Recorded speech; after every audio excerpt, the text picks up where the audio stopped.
The year was 1878, and the untamed lands of Montana Territory held both promise and peril. For 19-year-old Abigail Montgomery, the daughter of a respected rancher, life had been defined by hard work and simple pleasures. But in a single blood-soaked night, everything changed. Her father was gunned down before her eyes by a ruthless land baron who then delivered an unthinkable ultimatum: marry him within 1 month or watch her family's legacy burn to ashes. With nowhere to turn and a noose tightening around her future, salvation appeared from the most unlikely source: a notorious outlaw with haunted eyes and a mysterious connection to her family's past. What Abigail couldn't know was that this chance encounter would unearth buried secrets that would shake the very foundation of everything she believed about herself and the father she thought she knew. Before we jump back in, tell us where you're tuning in from, and if this story touches you, make sure you're subscribed, because tomorrow I've saved something extra special for you. The Montana sunset painted the sky in brilliant shades of orange and crimson as Abigail Montgomery guided her dappled mare along the eastern fence line of the Broken Spoke Ranch. Her father's pride and joy, the ranch stretched across 5,000 acres of prime grazing land nestled in a verdant valley framed by the imposing silhouette of the Bitterroot Mountains. 20 years of Samuel Montgomery's sweat and determination had transformed this once wild plot into one of the most prosperous cattle operations in the territory. While other ranchers faltered during harsh winters or fell victim to rustlers, Samuel's shrewd business sense and fair treatment of his hands ensured the Broken Spoke not only survived but thrived. "We'd best head back, Pearl," Abigail murmured to her horse, noting the lengthening shadows. "Pa will be wondering where we've gotten to." The thought of her father brought a smile to her sun-kissed face. At 53, Samuel Montgomery remained, as vigorous as men half his age, rising before dawn each day to work alongside his hired hands. A widower for 12 years since Abigail's mother succumbed to pneumonia, he had raised his only daughter with a blend of frontier pragmatism and unexpected tenderness. Unlike other local girls who spent their days confined to domestic duties, Abigail had been taught to ride, shoot, and manage the business aspects of ranching. "No daughter of mine will ever be at the mercy of circumstance," Samuel often declared, much to the disapproval of neighboring families who considered such education improper for a young woman. The ranch house came into view as Abigail crested the final hill, a sturdy 2-story structure of hand-hewn logs with a wide front porch where her father often sat in the evenings, smoking his pipe and watching the stars emerge. But tonight, something was amiss. Even from a distance, she could see unfamiliar horses tethered at the hitching post, sleek, expensive-looking animals that bore the distinctive brand of the Crowley outfit. Abigail's stomach tightened with apprehension.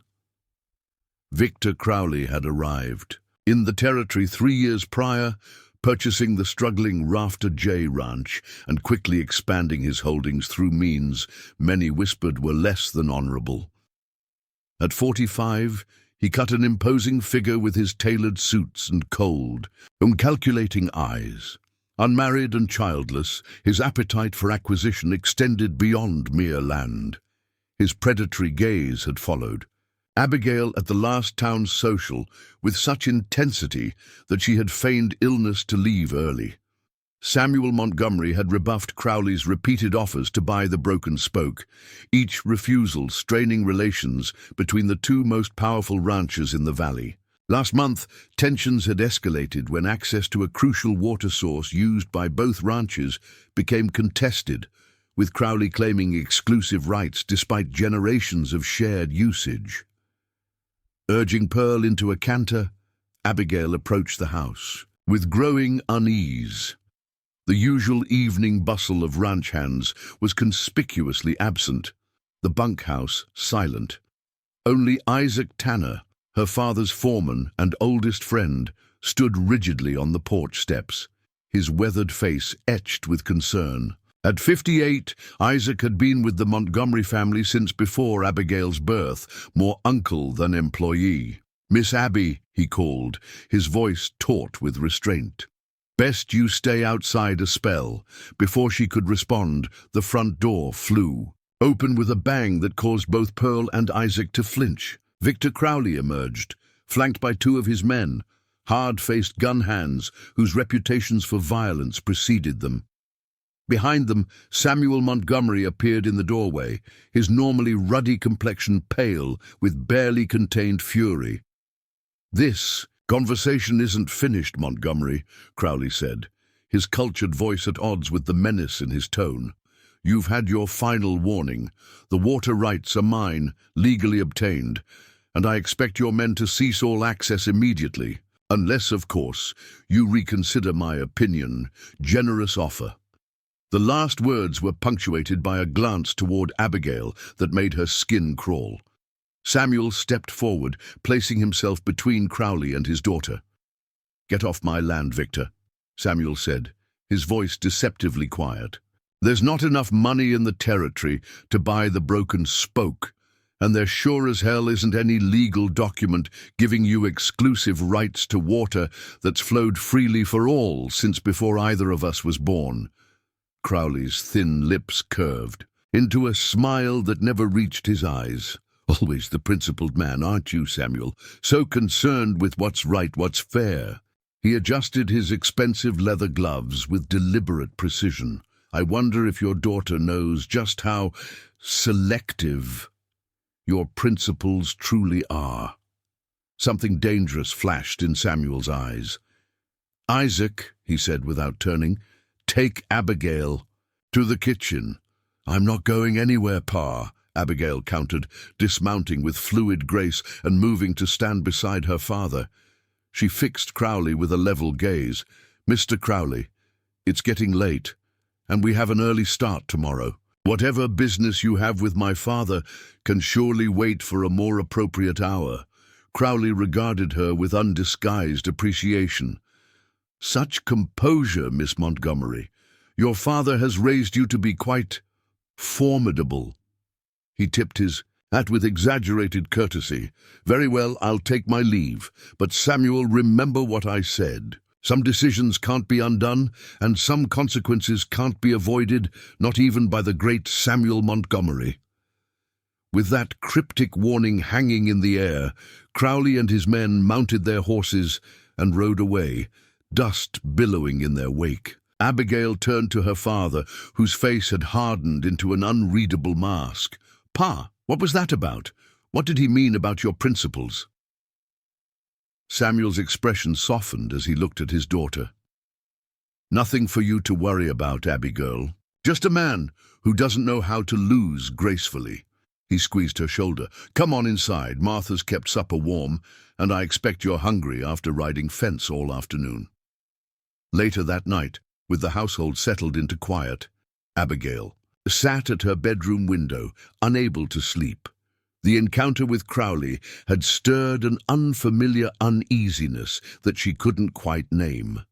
Her father had been uncharacteristically distracted during supper, his responses to her questions about the ranch operations terse and evasive. A soft knock at her door interrupted her thoughts. "Come in," she called, expecting Martha, the housekeeper, with her usual evening cup of chamomile tea. Instead, Samuel entered, looking older than Abigail could remember. He sat heavily on the edge of her bed, hands clasped between his knees. "I thought you might still be awake," he said, his voice rough with emotion. "There are things I need to tell you, Abby, things I should have told you years ago." For the next hour, Samuel Montgomery spoke of his early days in the territory, of desperate times and decisions he wasn't proud of. He explained how he had partnered with a man named Elliot Barrett to establish the Broken Spoke, only for their friendship to dissolve in bitter dispute. Barrett wanted to sell to lumber interests that would have stripped the land bare, Samuel explained. "We fought, and he left, but not before threatening to return someday and reclaim what he saw as his rightful share." Abigail listened, struggling to reconcile this complex history with the straightforward narrative of her father's success that she had always known. "What does this have to do with Crowley?" she finally asked. Samuel's gaze grew distant. "Victor Crowley has been asking questions. In town, digging into old records. I believe he's trying to locate Barrett or his descendants to challenge my ownership of the ranch." He rubbed his face wearily. "Barrett died years ago, but he had a son. If that boy survived and Crowley finds him, surely after 20 years, no claim would stand up legally," Abigail reasoned. "Perhaps not, but Crowley doesn't need to win in court. Just the suggestion of impropriety, a lengthy legal battle, it could be enough to ruin us, to force my hand." Samuel looked directly at his daughter, his eyes fierce with protective love. "Abby, if anything ever happens to me, there's a strongbox in the root cellar behind the north wall. The combination is your mother's birthday. Inside are documents that prove my legal right to the broken spoke. Promise me you'll remember this." Alarmed by the gravity in her father's tone, Abigail took his calloused hands in hers. "Pa, you're scaring me. Nothing's going to happen to you." Samuel managed a tired smile. "Of course not. Just an old man being cautious." He kissed her forehead. "Get some sleep, Abby girl. Tomorrow's another day." But sleep remained elusive for Abigail. Long after her father had retired to his own room, she lay awake, haunted by the unfamiliar shadow of worry that had crossed his face. A man who had always seemed invincible to her, now revealed as vulnerable, human, possibly even afraid. Dawn broke with an eerie stillness, the usual chorus of birds conspicuously absent. Abigail dressed quickly, a sense of foreboding propelling her downstairs earlier than usual. Martha was already in the kitchen, kneading dough with rhythmic precision. "Your father rode out with Isaac at first light," the older woman informed, her not pausing in her work. "Said they needed to check the north pasture fence before the hands moved the herd." Something in Martha's voice suggested she, too, sensed the unusual tension that had settled over the ranch. Abigail had just finished her breakfast when the sound of approaching horses drew her to the window, expecting to see her father and Isaac. Returning, her blood ran cold at the sight of Victor Crowley leading a group of 6 riders toward the house, their expressions grim with purpose. Preparing and narrating this story took us a lot of time. So if you are enjoying it, subscribe to our channel. It means a lot to us. Now back to the story. "Martha," she said quietly, "go to the bunkhouse. Tell the men to come up to the house." "Right away," the housekeeper nodded, wiping flour from her hands. "Be careful, Miss Abby. That man has the devil in his eyes." Alone, Abigail retrieved her father's shotgun from the rack near the door, checking that it was loaded before stepping onto the porch. She held the weapon not quite pointed at the approaching riders, but ready to raise it if necessary. "Mr. Crowley," she called when they were within earshot, "my father isn't here. Whatever business you have will need to wait for his return." Crowley reined in his stallion, his expression a disturbing mixture of satisfaction and feigned regret. "Miss Montgomery, I'm afraid waiting won't be necessary. Your father won't be returning." The world seemed to tilt beneath Abigail's feet. "What are you talking about?" "There was an unfortunate incident at Reed's Crossing this morning," Crowley continued, his voice smooth as polished stone. "Your father and his foreman encountered some trouble. Tragic, really. Men of their age should be more careful about the company they keep." "You're lying!" Abigail hissed, raising the shotgun to her shoulder. One of Crowley's men, a hawk-faced individual with cold eyes, shifted in his saddle. "That won't help matters, miss. We've got the sheriff with us as witness." He gestured to a portly man at the rear of the group, whom Abigail recognized as Sheriff Wilkins, a weak-willed official known to look the other way when Crowley's interests were involved. "There was an altercation," Wilkins confirmed, unable to meet her gaze. Your father drew on Mr. Crowley when confronted about some irregularities in the original land claim for this property. Mr. Crowley acted in self-defense. Self-defense? Abigail's voice cracked with disbelief. 6 armed men against my father and Isaac. Where are they? I demand to see them. They're being taken to town, Sheriff Wilkins mumbled. Doc Wilson is attending to them. The implication was clear. Her father and Isaac were dead or dying. Abigail's finger tightened on the trigger, rage and grief threatening to overwhelm her reason. It would be so easy to pull, to watch Victor Crowley fall from his horse. As if reading her thoughts, Crowley smiled. I wouldn't advise that, Miss Montgomery. Even if you managed to shoot me, which is doubtful, my men would cut you down before I hit the ground. And then what would become of your father's legacy? He gestured expansively at the ranch around them. All this lost forever. What do you want? Abigail demanded, the shotgun steady despite her internal turmoil. Crowley dismounted with fluid grace, approaching the porch steps with calculated casualness. What I've always wanted, the broken spoke, but circumstances have changed. Your father's actions this morning have complicated matters legally. My father would never draw on anyone. Unprovoked, Abigail insisted. Everyone in the territory knows Samuel Montgomery was. She faltered, the reality of her loss beginning to penetrate her shock. A man of integrity? Crowley finished for her, his tone mocking. Perhaps in your eyes, but the courts might view matters differently when presented with evidence that his initial claim to this land was questionable at best, fraudulent at worst.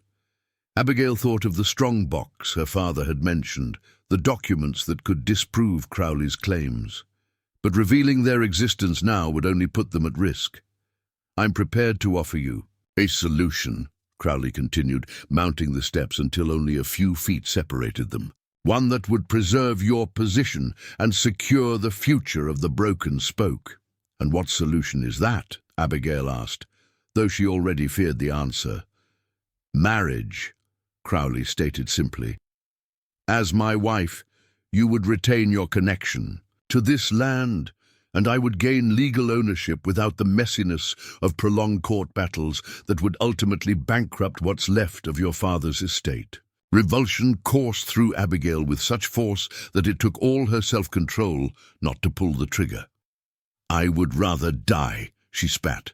Crowley's expression hardened. That can be arranged, Miss Montgomery, but it would be a waste of your considerable attributes. His gaze traveled over her with insulting deliberation. I'm not an unreasonable man. I'll give you 1 month to mourn your father and consider my offer. At the end of that time, if you haven't accepted, I'll proceed with legal action to claim this property, action that will reveal certain truths about Samuel Montgomery that I guarantee you won't want made public. What truths? Abigail challenged. Ask yourself why a man like your father would be so protective of his past, so reluctant to speak of how he acquired his initial stake in this land. Crowley's smile was predatory. The settlement of the frontier wasn't achieved by saints, Miss Montgomery. Every fortune has blood on it somewhere. Your father just happens to have more than most. Before Abigail could respond, the bunkhouse door opened and several ranch hands emerged, alerted by Martha. Crowley noted their approach with a dismissive glance. 1 month, Miss Montgomery. I suggest you use it wisely. He tipped his hat and returned to his horse, signaling his men to follow. Sheriff Wilkins will inform you when your father's body is ready for burial. My condolences on your loss. With that parting cruelty, the group rode away, leaving Abigail standing on the porch. The shotgun lowered as the magnitude of her situation crashed over her like a physical weight. Her father dead, her home threatened, her future suddenly yoked to an impossible choice: surrender herself to the man who had murdered her father, or lose everything Samuel Montgomery had built. The ranch hands gathered around her, their faces reflecting confusion and concern. These men had been loyal to her father for years, some for decades. Now they looked to her for guidance. Drawing a deep, steadying breath, Abigail squared her shoulders. There would be time for grief later. For now, she needed to be the leader her father had raised her to be. "Jim," she addressed the senior hand, "ride into town. Find out exactly what happened to my father and Isaac. See if they're still alive." The faint hope caught in her throat. "Martha, prepare the guest rooms. If Pa and Isaac can be moved, I want them brought home, not left in town." She turned to the others. "The rest of you, back to work. The cattle still need tending, fences still need mending. Nothing changes about how this ranch operates." As the men dispersed to their assigned tasks, Abigail entered the house alone, closing the door on the watching world before allowing herself to slide to the floor, the shotgun clattering beside her as sobs finally racked her body. She permitted herself exactly 5 minutes of this weakness, counting each second before wiping her eyes and rising. Her father had once told her that true strength wasn't about never falling. It was about how quickly you got back up. She would honor him by finding a way out of this impossible situation, by preserving the broken spoke without sacrificing herself to Victor Crowley. But first, she needed to understand what secrets her father had been keeping that made them so vulnerable. That night, after confirming that both Samuel and Isaac had indeed been killed at Reed's Crossing, allegedly in a dispute over water rights, that had escalated to gunfire, Abigail slipped into the root cellar beneath the house. The strongbox was exactly where her father had described, concealed behind a loose stone in the north wall. With trembling fingers, she input her mother's birthday into the combination lock. Joe 4/17-39. The mechanism clicked open, revealing a collection of yellowed documents, a small leather-bound journal, and a faded daguerreotype of 2 young men standing proudly before a crude cabin. Her father, and a stranger she presumed was Elliot Barrett, the former partner he had mentioned. As Abigail began to read through the journal by lantern light, the foundations of everything she believed about her father and the broken spoke began to crumble beneath the weight of a truth far darker than she could have imagined. And somewhere in those pages lay the key to understanding why Victor Crowley was so confident in his power over her. And perhaps, if she was fortunate, the means to escape the noose he had placed around her neck. What she couldn't know was that fate had already set in motion events that would bring an unexpected ally into her fight, a man whose own past was inextricably linked with the secrets she was now uncovering, a notorious outlaw whose true identity would shake her to her core. The funeral for Samuel Montgomery and Isaac Tanner drew nearly every rancher and townsperson from across the valley. Despite Sheriff Wilkins' account supporting Crowley's claim of self-defense, few believed that Samuel would have initiated violence. As Abigail stood beside the fresh graves, spine straight despite the weight of her grief, she noted the whispered conversations, the sidelong glances, some sympathetic, others speculative. News of Crowley's marriage proposal had spread like wildfire, along with rumors about disputed land claims that cast shadows on Samuel Montgomery's reputation. Pastor Williams concluded his eulogy with a scripture about the meek inheriting the earth. Abigail found bitter irony in the words. In her experience, the Montana Territory favored not the meek, but the ruthless. Men like Victor Crowley, who took what they wanted through force and manipulation. Yet her father had taught her that true. Strength lay in standing firm for what was right, regardless of the cost. Miss Montgomery. The voice startled her from her thoughts.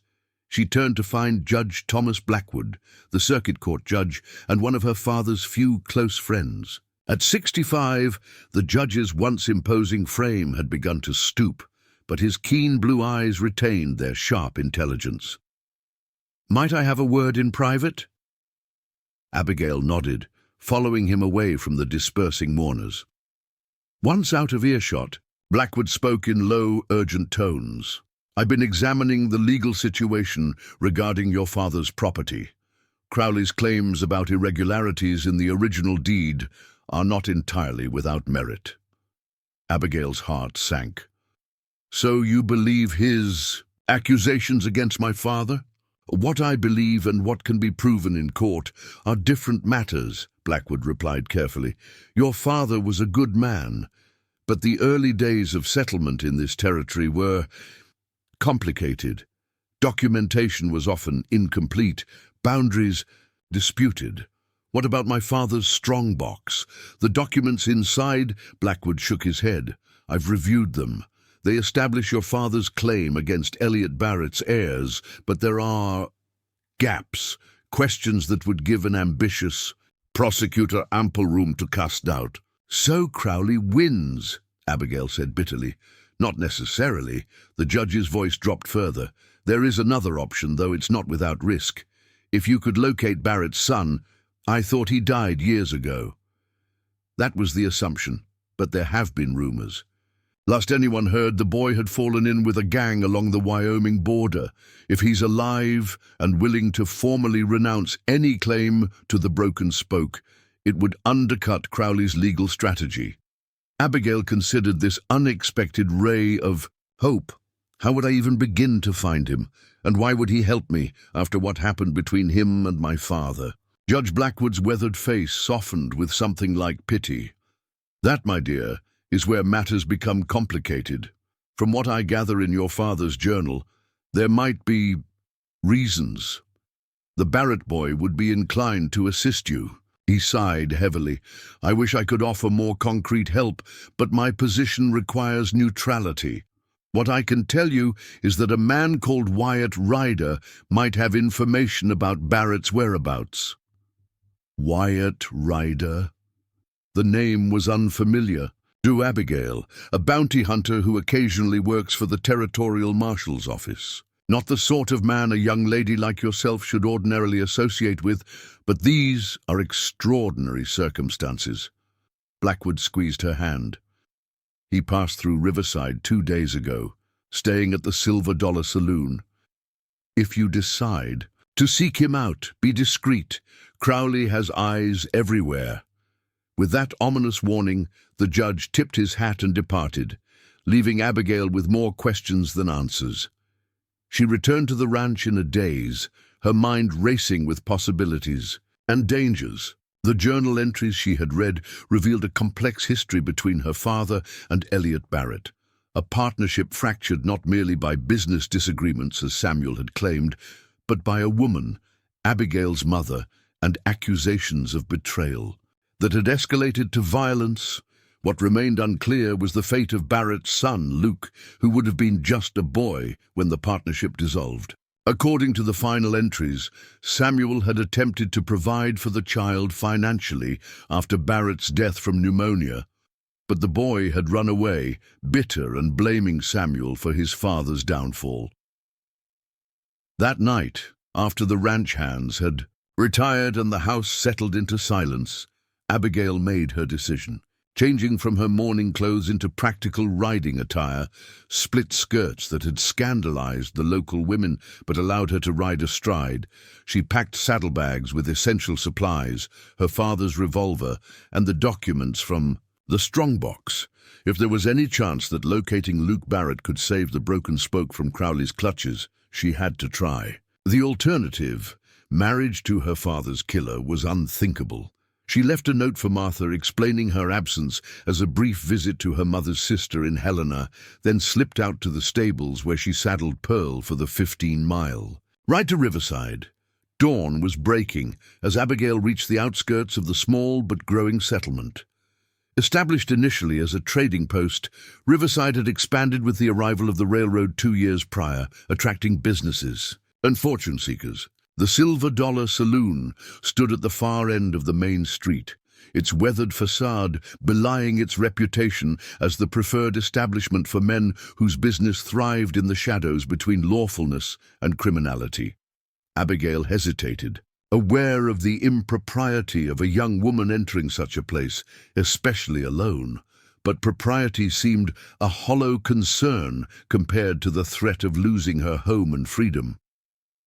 Tying Pearl at the hitching post, she squared her shoulders and pushed through the batwing doors. The interior was dim and hazy with tobacco smoke despite the early hour. Several patrons, mostly bleary-eyed men finishing a night of drinking, turned to stare at her entrance. The bartender, a heavy-set man with impressively bushy sideburns, paused in wiping a glass. "We don't serve ladies, miss," he said, not unkindly. "Best you try the hotel dining room down the street. I'm looking for Wyatt Ryder," Abigail replied, keeping her voice steady despite her discomfort. "I was told he might be staying here." A silence fell over the room. In the corner, a solitary figure at a back table shifted, drawing Abigail's attention. He sat with his back to the wall, a position that afforded a clear view of both the entrance and the rear exit. Though probably no more than 30, his face bore the weathered look of a man acquainted with hardship. A week's worth of stubble shadowed his jaw, and a faded scar ran from his right temple to his cheekbone. But it was his eyes that arrested Abigail, pale blue and unnervingly perceptive, currently fixed on her with cautious assessment. "Depends. Who's asking?" the man drawled, his hand casually resting near the revolver holstered at his side. Abigail took a steadying breath. "My name is Abigail Montgomery. I need information that I'm told you might possess, Mr. Ryder. I can pay for your time." Something flickered in the man's expression at her name. Recognition, perhaps, or wariness. He gestured to the chair opposite him. "Have a seat, Miss Montgomery, though I should warn you my information doesn't come cheap." As Abigail approached his table, she noted the wanted poster, partially visible beneath his coffee cup, a crude sketch of a man with the name Caleb Nash printed below it, and a substantial reward offered for his capture, dead or alive. A bounty. Hunter indeed, then.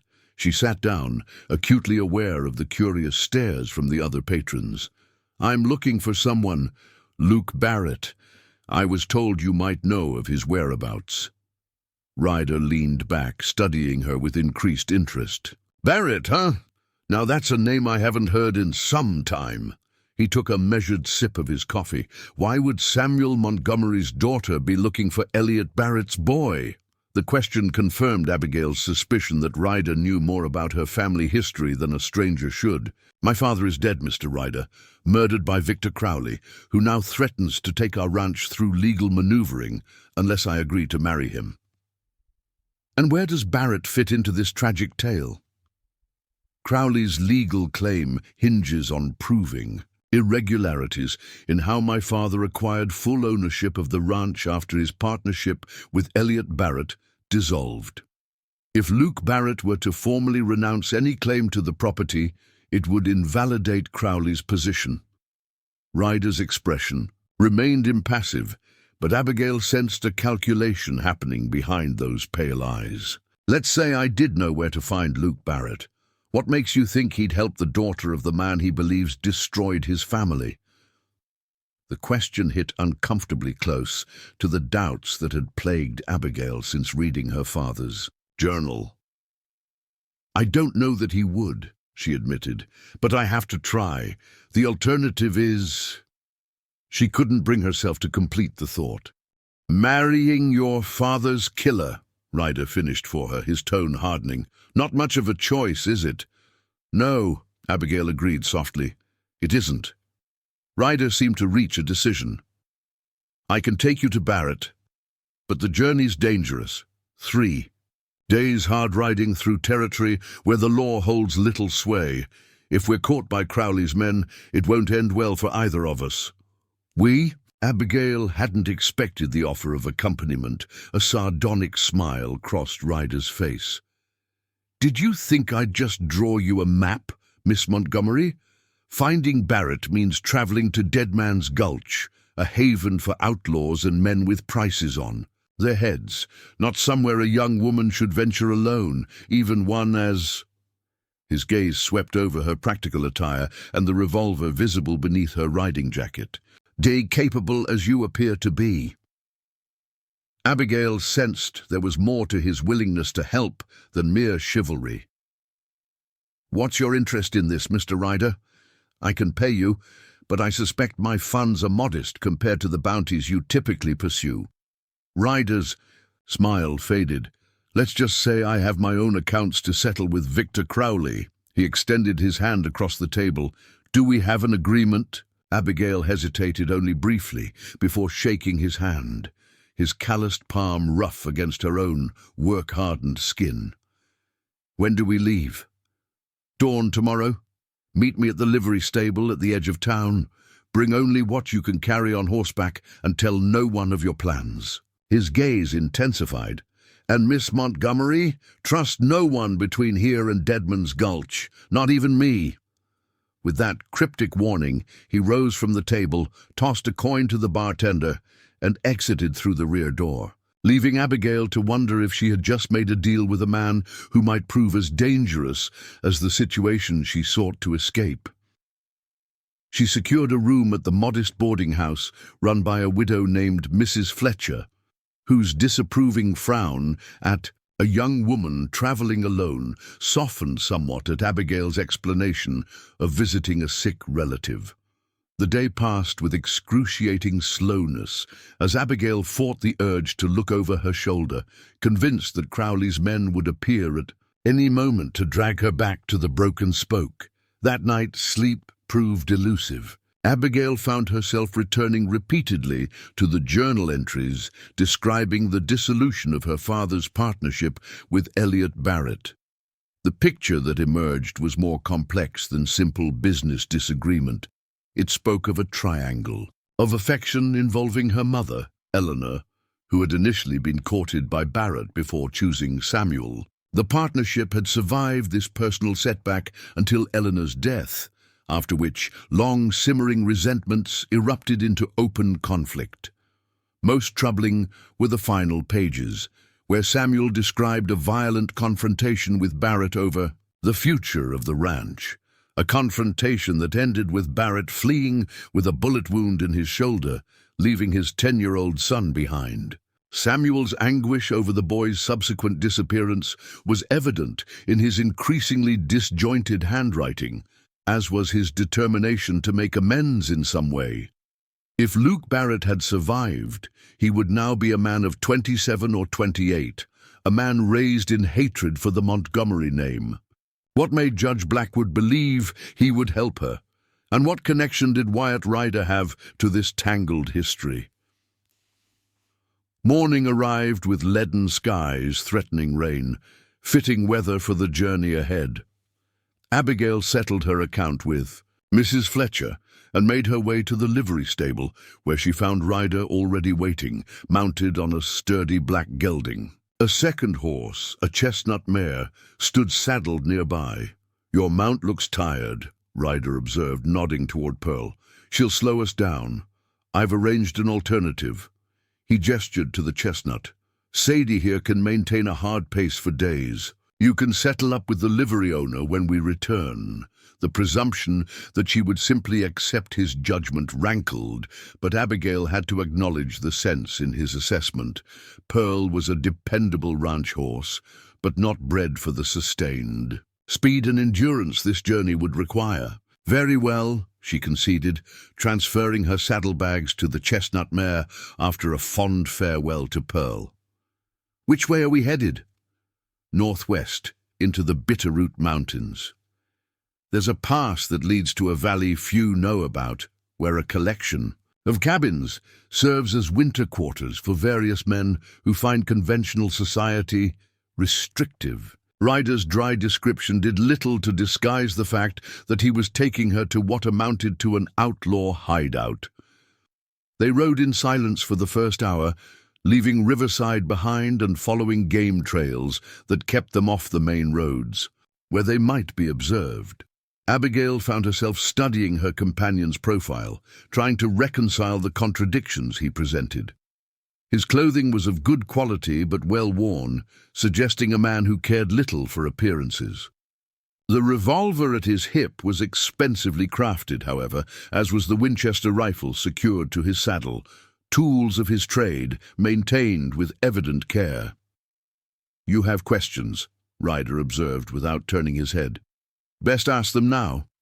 Once we're in the mountains, we'll need to travel quietly." Abigail seized the opportunity. "How do you know Luke Barrett?" "Our paths crossed a few years back in Wyoming territory. We rode together for a while." "So you're not just a bounty hunter." A smile quirked the corner of his mouth. "I've worn many hats, Miss Montgomery. Not all of them are strictly aligned with the law." The admission confirmed Abigail's suspicion that there was more to Wyatt Ryder than he revealed. "And your connection to Victor Crowley?" The smile vanished. "That's a longer story, and not one for telling just yet. I'm entrusting my life to you, Mr. Ryder. Seems only fair I know whose company I'm keeping." Ryder reined his horse to a stop, turning to face her fully. "Fair has nothing to do with survival, Miss Montgomery. Out here, information is currency, spent only when necessary." His expression softened marginally. "But I'll give you this much. Crowley destroyed someone I cared about, much as he's attempting to do to you. I have no love for the man, and considerable motivation to see him fail." Before Abigail could press further, Ryder's posture changed, his attention shifting to the ridgeline above them. "Company," he murmured, nodding toward a distant plume of dust that indicated riders moving at speed. "Crowley's men?" Abigail asked, her hand moving instinctively to her father's revolver. "Possibly. Or it could be the marshal's posse that's been tracking that gang out of Helena." Ryder's tone suggested the latter possibility concerned him equally. "Either way, we need to disappear. Follow me and stay close." He guided them into a dense stand of pine trees, their horses picking their way carefully through the underbrush until they reached a narrow ravine hidden from the trail. There they dismounted, Ryder signaling for silence as the sound of hoofbeats grew louder.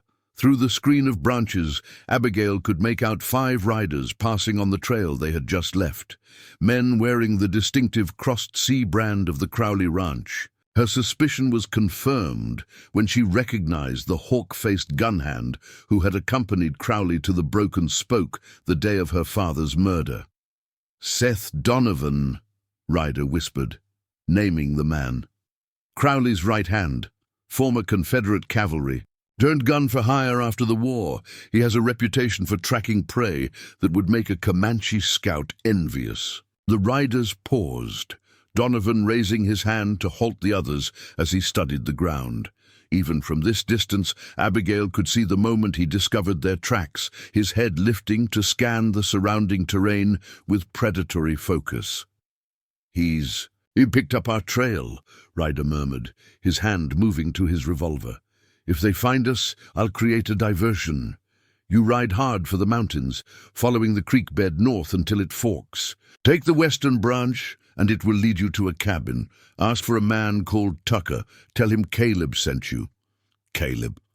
Abigail frowned in confusion. A fleeting expression crossed Ryder's face, resignation mixed with something like regret. "Wyatt Ryder is a name I use when moving in more respectable circles. To men like those at Deadman's Gulch, I'm known by another name." Understanding dawned as Abigail recalled the wanted poster she had glimpsed in the saloon. "Caleb Nash," she breathed. "You're an outlaw." Among other things, he acknowledged, his attention fixed on the riders who had now dismounted and were examining the ground more closely. "Does that change your willingness to trust me, Miss Montgomery?" The question hung between them, as Seth Donovan's voice carried clearly in the still air. "Spread out. They can't be far. Crowley wants the girl unharmed, but the man is expendable. $500 to whoever puts a bullet in him." Abigail looked from the approaching danger to the man beside her, an admitted outlaw with secrets of his own, yet currently her only ally against a fate she could not accept. "It seems I have little choice but to trust you, Mr. Nash," she said quietly, "though I expect a full explanation when we reach safety." A ghost of a smile touched his lips. "If we reach safety, Miss Montgomery, I'll tell you a story that will make your father's journal entries seem like bedtime tales." His expression grew serious once more. "Now, get ready. When I give the signal, you ride hard and don't look back, no matter what you hear."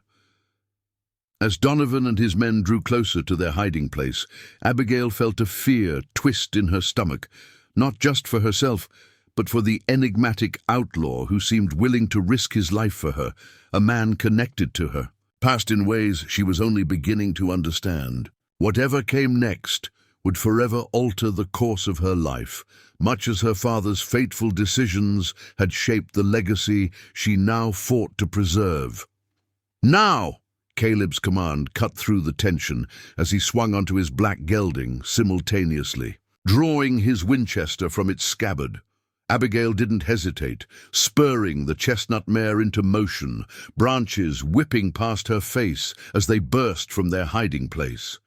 The shouts of Crowley's men erupted behind them, followed immediately by the crack of gunfire. Caleb veered right, while directing Abigail left with a sharp gesture, splitting Donovan's attention. The strategy worked. 3 riders pursued Caleb while 2 broke off after Abigail. The mare responded magnificently to Abigail's urging, leaping, a fallen log, and plunging into the dense forest. She risked a glance back to see one pursuer's horse stumble in the uneven terrain, sending its rider tumbling. The second man was more persistent, gaining ground despite the obstacles. A stream appeared ahead, not the creek Caleb had mentioned, but a smaller tributary carving its way down the mountainside. Abigail guided the mare across, the water splashing up to her knees as they forded the shallow crossing. On the opposite bank, she wheeled the horse around, drew her father's revolver, and waited. The pursuing rider emerged from the trees, hesitating, only briefly, before charging into the stream. Abigail steadied her breathing as Samuel had taught her, calculating distance and movement. When the horse was midstream, she squeezed the trigger. The shot struck the rider's shoulder, not a killing blow, but enough to unbalance him. He tumbled into the churning water, his startled horse bolting back the way they had come. Abigail didn't wait to see if the man would rise. She turned the mare northward and rode hard, following the edge of the stream as it gradually widened into a proper creek. For over an hour she maintained a grueling pace, listening for pursuit, but hearing only the sounds of the wilderness, the rush of water, the cry of a hawk circling overhead, the wind through the pines. When the creek forked, she followed the western branch as instructed, the terrain growing increasingly rugged as she ascended into the mountains. The cabin appeared so suddenly she nearly rode past it, a small, weathered structure nestled against a cliff face, partially concealed by a stand of spruce trees. Smoke curled from the stone chimney, suggesting occupation, despite the absence of visible activity. Abigail approached cautiously, her revolver ready. "Hello?" she called, stopping a prudent distance from the cabin door. "I'm looking for Tucker. Caleb sent me."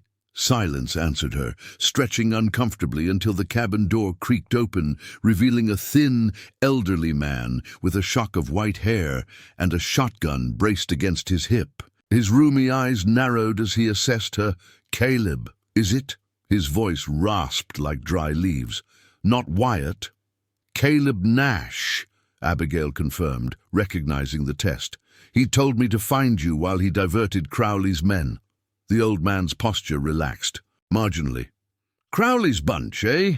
That explains the ruckus to the south." He lowered the shotgun, gesturing her forward.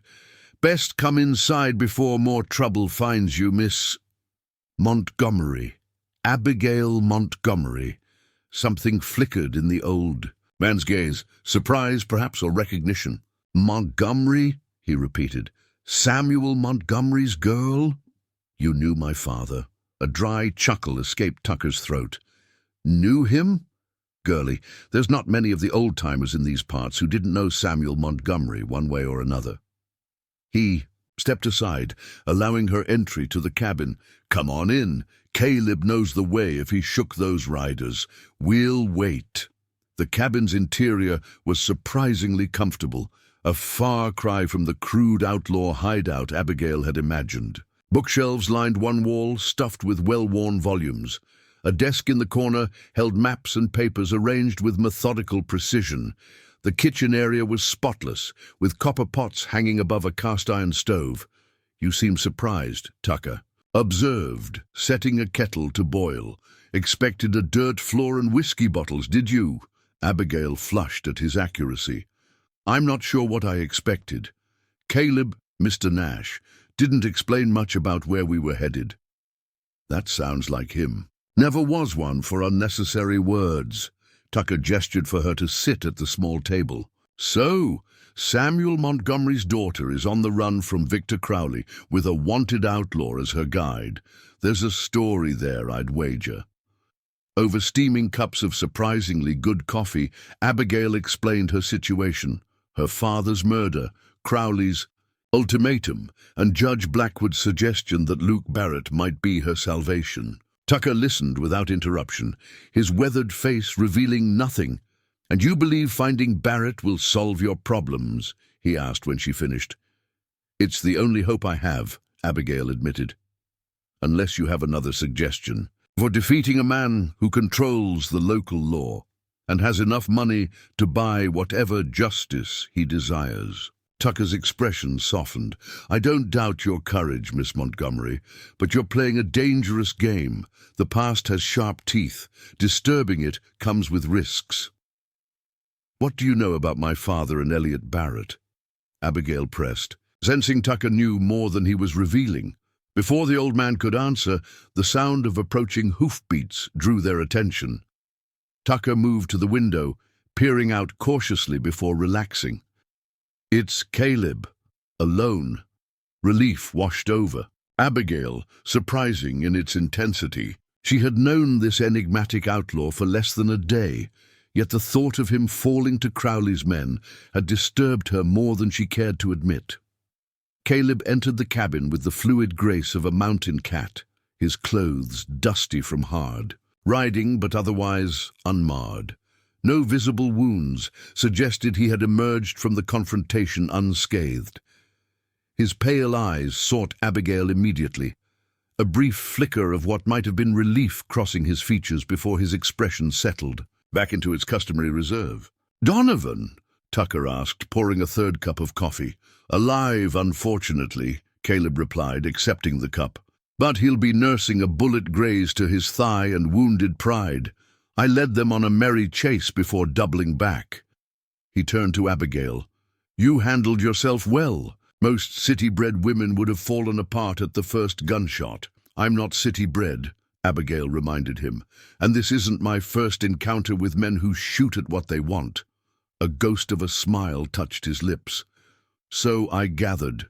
Still, shooting a man takes a certain fortitude, even when necessary." Abigail's cheeks warmed at the implied compliment. "I didn't kill him, just discouraged his pursuit. A distinction he's unlikely to appreciate when next you meet." Caleb's gaze shifted to Tucker. "We need to move on by morning. Donovan won't give up so easily, and he knows these mountains nearly as well as you do." Tucker nodded, his expression grave. "You're taking her to Dead Man's Gulch, then?" "It seems the most direct route to Barrett." The old man's brow furrowed. "You sure that's wise? There's those there who might not welcome Samuel Montgomery's daughter with open arms." "I'm counting on it," Caleb replied cryptically. "Sometimes the most direct confrontation is the quickest path to truth." Abigail looked between the two men, frustration mounting at being discussed as though absent. "If someone doesn't start explaining what you both clearly know about my father and Luke Barrett, I'm going to start shooting again, and I won't aim to discourage you." Her declaration startled a bark of laughter from Tucker. "She's got Samuel's fire, that's certain." He settled into a chair, suddenly looking at every one of his considerable years. "Very well, Miss Montgomery, but remember, you asked for this truth, whatever comfort it costs you." As twilight deepened outside the cabin windows, Tucker recounted a history that expanded upon the fragments Abigail had gleaned from her father's journal. Samuel Montgomery and Elliot Barrett had indeed been partners, initially in a mining venture that proved modestly successful. They had used those proceeds to purchase the land that would become the Broken Spoke, with ambitious plans to establish the territory's most prosperous ranch. The trouble began, as it often does, with a woman, Tucker continued. Your mother, Eleanor, arrived in the settlement with her brother, intending to establish a school. Both Samuel and Elliot fell hard for her, but it was your father who won her heart. The wedding might have strained their friendship, but it didn't break it. That came later. Abigail listened, rapt, as Tucker described how the early years of the ranch had been difficult: drought, harsh winters, and the constant threat of rustlers testing the partners' resolve.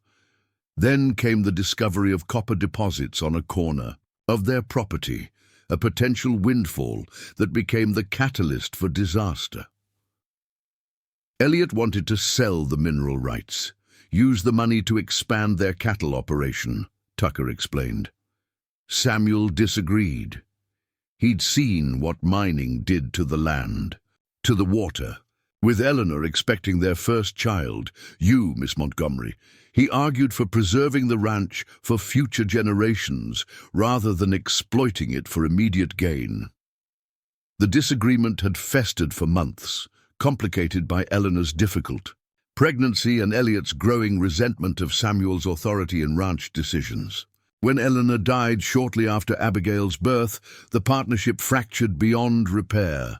Elliot started drinking heavily, neglecting his responsibilities to the ranch and to his young son, Luke, Tucker continued. When Samuel bought out Elliot's share of the ranch at a fair price, despite what some claim, Elliot took the money and left, only to return 3 years later demanding more, claiming Samuel had cheated him out of the true value of the copper deposits. The confrontation. My father described in his journal, Abigail murmured, where Elliot was shot. Tucker nodded solemnly. Elliot drew first, but Samuel was always the better marksman. He winged Elliot in the shoulder, enough to drive him off, but not enough to kill him. What Samuel didn't know was that young Luke, then about 10 years old, witnessed the entire encounter from hiding. So Luke Barrett grew up believing my father tried to murder his, Abigail concluded, the weight of this legacy settling over her. Not exactly, Caleb interjected, speaking. For the first time since Tucker began his tale, Luke Barrett grew up knowing his father was a drunk who abandoned him, then returned only to risk orphaning him completely in a foolish attempt to reclaim what he'd squandered. His tone held an edge that caught Abigail's attention. You speak as though you know Luke personally, she observed. Caleb exchanged a glance with Tucker before responding. I do. Better than most. A suspicion began forming in Abigail's mind, pieces falling into place with dizzying implications. Is he a dead man's gulch? Is that why we're going there? In a manner of speaking, Caleb replied, his expression unreadable. But that's a conversation for tomorrow. We should all get some rest. Dawn comes early in these mountains. Tucker showed Abigail to a small but clean bedroom, apologizing for the modest accommodations. Been a while since these walls sheltered. A lady, he explained, lighting the bedside lamp, but the linens are fresh and the roof doesn't leak much. Left alone, Abigail sat on the edge of the narrow bed, her mind reeling from the day's revelations and narrow escapes. Through the thin walls, she could hear the murmur of male voices as Caleb and Tucker continued their conversation in the main room, too low to discern words, but with an intensity that suggested important matters under discussion. Sleep came fitfully, punctuated by dreams of her father standing at Reed's Crossing, facing not Victor Crowley, but Elliot Barrett, both men. Younger in her dream vision, their faces twisted with emotions too complex to name. In the dream, young Luke Barrett stood watching from the shadows, his features indistinct, save for pale blue eyes that seemed hauntingly familiar. Abigail woke before dawn, momentarily disoriented before remembering where she was and why. She dressed quickly, securing her revolver in its holster before joining the men in the main room. Tucker was already at the stove, frying bacon and brewing coffee. Caleb sat at the table, studying a map, his expression intent. "Donovan's persistence changes our route," he announced without preamble. "We'll need to take the high pass through Thunder Canyon. It's treacherous this time of year, but it cuts a day off our journey and should throw off pursuit." Tucker frowned. "There was a slide there last spring. The trail might not be passable." "It's passable," Caleb replied with quiet certainty. "I came through there 2 weeks ago." The old man nodded, accepting the assessment as he distributed plates of bacon and flapjacks. "You'll need provisions. I've packed supplies for 3 days, jerky, coffee, hardtack. Should see you through to Deadman's Gulch if you're not delayed." They ate quickly, the coming journey lending urgency to their movements. As Abigail helped Tucker clean up while Caleb prepared the horses, she seized the opportunity for one last question. "Mr. Tucker, who is Caleb Nash, really? Why is he helping me?" The old man's rheumy eyes regarded her with a mixture of compassion and caution. "That's his story to tell, Miss Montgomery. But I will say this. There are few men I'd trust more with your safety, despite what the wanted posters might claim. He's killed men," Abigail stated. Not a question, but a confirmation of what she already suspected. "Yes," Tucker acknowledged, "but never without cause, and never from behind. In these mountains, a man's worth isn't measured by how closely he hews to laws written by men who've never set foot in the wilderness. It's measured by his honor, his word, and how he treats those weaker than himself." He patted her hand. "Watch how he treats his horse, how he speaks to you when danger threatens.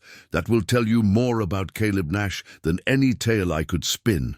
Outside, the dawn sky was lightening to pearl gray as Abigail mounted the chestnut mare, now refreshed after a night in Tucker's small stable. Caleb secured the last of their provisions, his movements efficient and precise. He had exchanged his dust-covered shirt for a clean one from Tucker's stores, and his dark hair was damp from washing, curling slightly at his collar. "The mare's name is Marigold," he informed Abigail as they prepared to depart. "Seems right you should know, considering. She might save your life before we reach Deadman's Gulch." "Thank you," Abigail replied, genuinely touched by the consideration.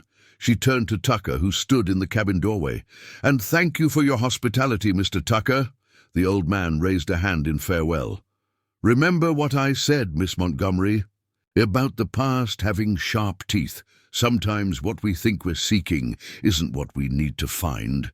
With that cryptic parting wisdom, they set off, following a narrow trail that switchbacked up the mountainside toward a distant saddle between 2 peaks. The air grew thinner and cooler as they ascended, the forest gradually giving way to scattered stands of stunted pines and broad meadows where wildflowers nodded in the morning breeze.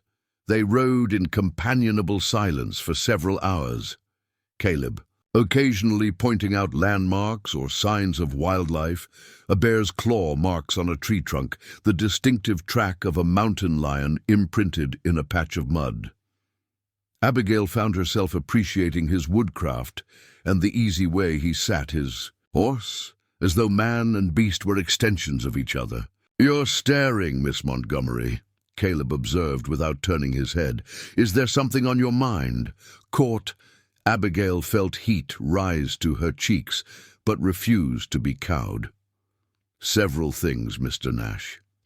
Chief among them being your real connection to Luke Barrett, which you've been conspicuously avoiding explaining." Caleb reined his gelding to a halt in a small clearing, dismounting with fluid grace. "This is as good a place as any to rest the horses." He removed his hat, running a hand through his hair, a gesture Abigail had noticed he made when weighing a decision, and perhaps to answer some of those questions you've been so patiently not asking. Abigail dismounted as well, leading Marigold to a small stream that trickled through the clearing. After allowing the mare to drink, she joined Caleb where he sat on a fallen log, his Winchester across his knees and his gaze fixed on the distant mountains. "You asked about Luke Barrett," he began, his voice carrying no inflection. "The truth is both simpler and more complicated than you might imagine." He turned to face her directly, those pale blue eyes, so hauntingly familiar from her dream, meeting hers steadily. "I am Luke Barrett." Though part of her had already suspected this revelation, hearing it confirmed stole Abigail's breath. "But you introduced yourself as Wyatt Ryder, and Tucker called you Caleb Nash." "I've worn many names over the years," he acknowledged. "Luke Barrett was a scared, angry boy who ran away at 10 years old after watching his father and Samuel Montgomery nearly kill each other. Wyatt Ryder is a bounty hunter who occasionally aids the territorial marshals when interests align. Caleb Nash is the name on those wanted posters, an outlaw with a price on his head in 3 territories." A wry smile touched his lips. "At times, I'm not entirely sure which is the real man and which are the masks." "Why didn't you tell me from the beginning?" Abigail demanded, struggling to process this revelation. "Why this elaborate deception? Would you have trusted me if I'd introduced myself as Luke Barrett, the son of the man your father shot, or as Caleb Nash, wanted for bank robbery and murder?" His expression softened slightly. "I needed to gauge your reaction to Tucker's story, to see how much you knew about the past before revealing my part in it." "And what exactly is your part in it?" Abigail pressed. "Why are you helping me against Crowley if my father was your enemy?" Luke, for Abigail found she could no longer think of him as Caleb, sighed, his gaze returning to the distant mountains. "Samuel Montgomery wasn't my enemy. That was a lie my father told himself to justify his failures." He paused, seeming to choose his next words carefully. "After I ran away, I fell in with a gang of horse thieves, spent my teenage years learning how to survive by any means necessary. It was your father who found me when I was 17, half dead from a bullet wound, after a job went wrong." "My father found you?" Abigail echoed, stunned. Luke nodded. "He'd been searching for me for years, it seems, hired trackers, posted rewards for information. Not to punish me, as I'd always feared, but out of guilt and concern." His voice took on a distant quality, as though reciting events that had happened to someone else. "He patched me up, tried to convince me to come back to the Broken Spoke with him, said he'd set aside a portion of the ranch profits in my name all those years, that I had a place there if I wanted it." "But you refused," Abigail guessed. "I was too proud, too steeped in my father's version of events to accept what seemed like charity." A shadow passed over Luke's features. "I left as soon as I could ride, but not before Samuel made me take enough money to make a fresh start.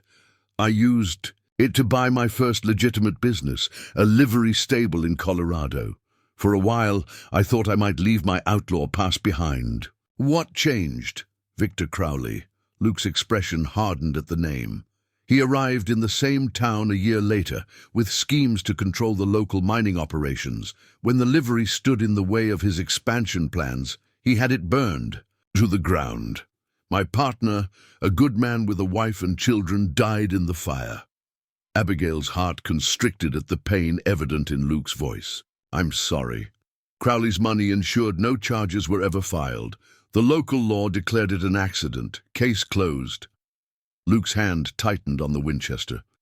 "I reverted to old ways after that, became Caleb Nash again, robbing Crowley's payroll, shipments, disrupting his operations wherever I could. It became a personal war between us, one he doesn't even know he's fighting, since he's never connected Caleb Nash to the livery owner he ruined. And my father. When did you see him again?" 2 months ago, Luke replied. "I heard rumors that Crowley had set his sights on the Broken Spoke. I came to warn Samuel to repay the debt I owed him for trying to save me all those years ago." A rueful smile crossed his face. He wasn't surprised to see me. Said he'd been keeping tabs on my activities, both legitimate and otherwise, over the years. He showed me the strong box, with the documents proving his legal right to the broken spoke, and told me about the partnership dissolution agreement my father had signed. So, you know the ranch rightfully belongs to my family, Abigail concluded. I do. More importantly, I'm prepared to testify to that fact if necessary. Luke met her gaze directly. That's why I'm helping you, Miss Montgomery. Not just because Crowley is a mutual enemy, but because I owe your father a debt I can never fully repay. Protecting his daughter and his legacy is the least I can do. Innocent sincerity in his eyes left Abigail momentarily speechless. Here was the man she had sought, Luke Barrett, offering precisely the help Judge Blackwood had suggested might save the broken spoke.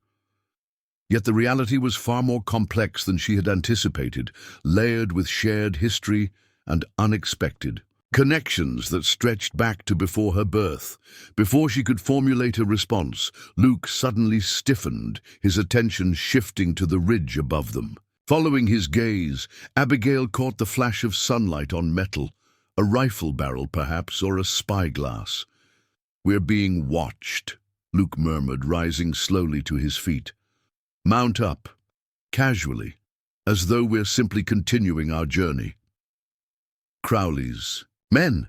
Abigail asked, moving toward Marigold with deliberate calm. "Possibly, or it could be the Blackfoot who sometimes hunt these slopes." Luke secured his Winchester and swung onto his gelding. "Either way, we've lingered too long. Thunder Canyon is still 4 hours' ride, and I'd prefer to clear it before nightfall." As they resumed their journey, Abigail found herself stealing glances at the man riding beside her, no longer the mysterious outlaw Caleb Nash, but Luke Barrett, a figure from her father's past, now inextricably linked to her future. The revelations of the morning had answered some questions while raising many more, chief among them how Luke's testimony against Crowley could be leveraged when the man himself was wanted by the law. These considerations would have to wait, however. For now, the priority was reaching Dead Man's Gulch alive, evading whatever eyes had marked their passage through the mountains. The trail ahead narrowed, forcing them to ride single file as it wound between towering rock formations, the shadow of Thunder Canyon looming in the near distance like a gateway to an uncertain fate. Thunder Canyon earned its name honestly. The narrow passage between towering rock walls amplified every sound, the clatter of hooves on stone, the whistle of wind through crevices. Even their own breathing seemed to echo ominously around them. Abigail felt a primal unease as they entered. The shadowed corridor, the sunlight reduced to a thin ribbon far above their heads. "Stay close," Luke instructed, his voice hushed, yet carrying clearly in the confined space. "The trail narrows ahead where the slide occurred. We'll need to dismount and lead the horses through a single file." As they progressed deeper into the canyon, evidence of the landslide became apparent, massive boulders and smaller debris partially blocking the path, forcing them to navigate a treacherous route along the edge where a sheer drop of several 100 feet awaited a careless step. "This is where we'd be vulnerable to ambush," Luke observed, scanning the canyon walls above them. "A single rifleman could pin us down with no avenue of escape." "You think we were followed?" Abigail asked, fighting to keep her voice steady as Marigold picked her way carefully around a particularly precarious section. "I think assuming we weren't would be dangerously optimistic." Luke's hand rested on his revolver, his eyes constantly moving between their path and the rim above. The watcher on the ridge might have been a scout. Donovan is thorough. He'd have men positioned at key points along all likely routes. They reached the narrowest section, where the landslide had reduced the path to barely 3 feet wide, bordered by an unstable screen on one side and emptiness on the other. Luke dismounted first, testing the footing before gesturing for Abigail to do the same. "I'll go first with Shadow," he said, referring to his black gelding. "Once we're across, I'll secure him and come back to help with Marigold." Abigail nodded, watching with held breath as Luke carefully led his horse along the treacherous passage. Small stones dislodged by Shadow's hooves skittered down the slope, disappearing into the void with tiny echoing impacts that emphasized the deadly drop awaiting a misstep. When Luke reached the wider section beyond, securing Shadow to a stunted pine that somehow clung to the canyon wall, Abigail felt a tension she hadn't realized she'd been holding ease from her shoulders. "Your turn," Luke called, starting back toward her. "Keep a firm grip on Marigold's reins, but give her enough slack to choose her own footing. Horses have better instincts for this sort of thing than people." Abigail had just started forward when the crack of a rifle shot shattered the canyon's eerie quiet. The bullet struck rock inches from her head, sending sharp fragments flying.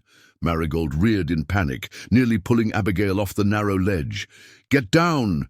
Luke shouted, drawing his revolver and firing twice toward a crevice high above where a puff of gun smoke betrayed the shooter's position.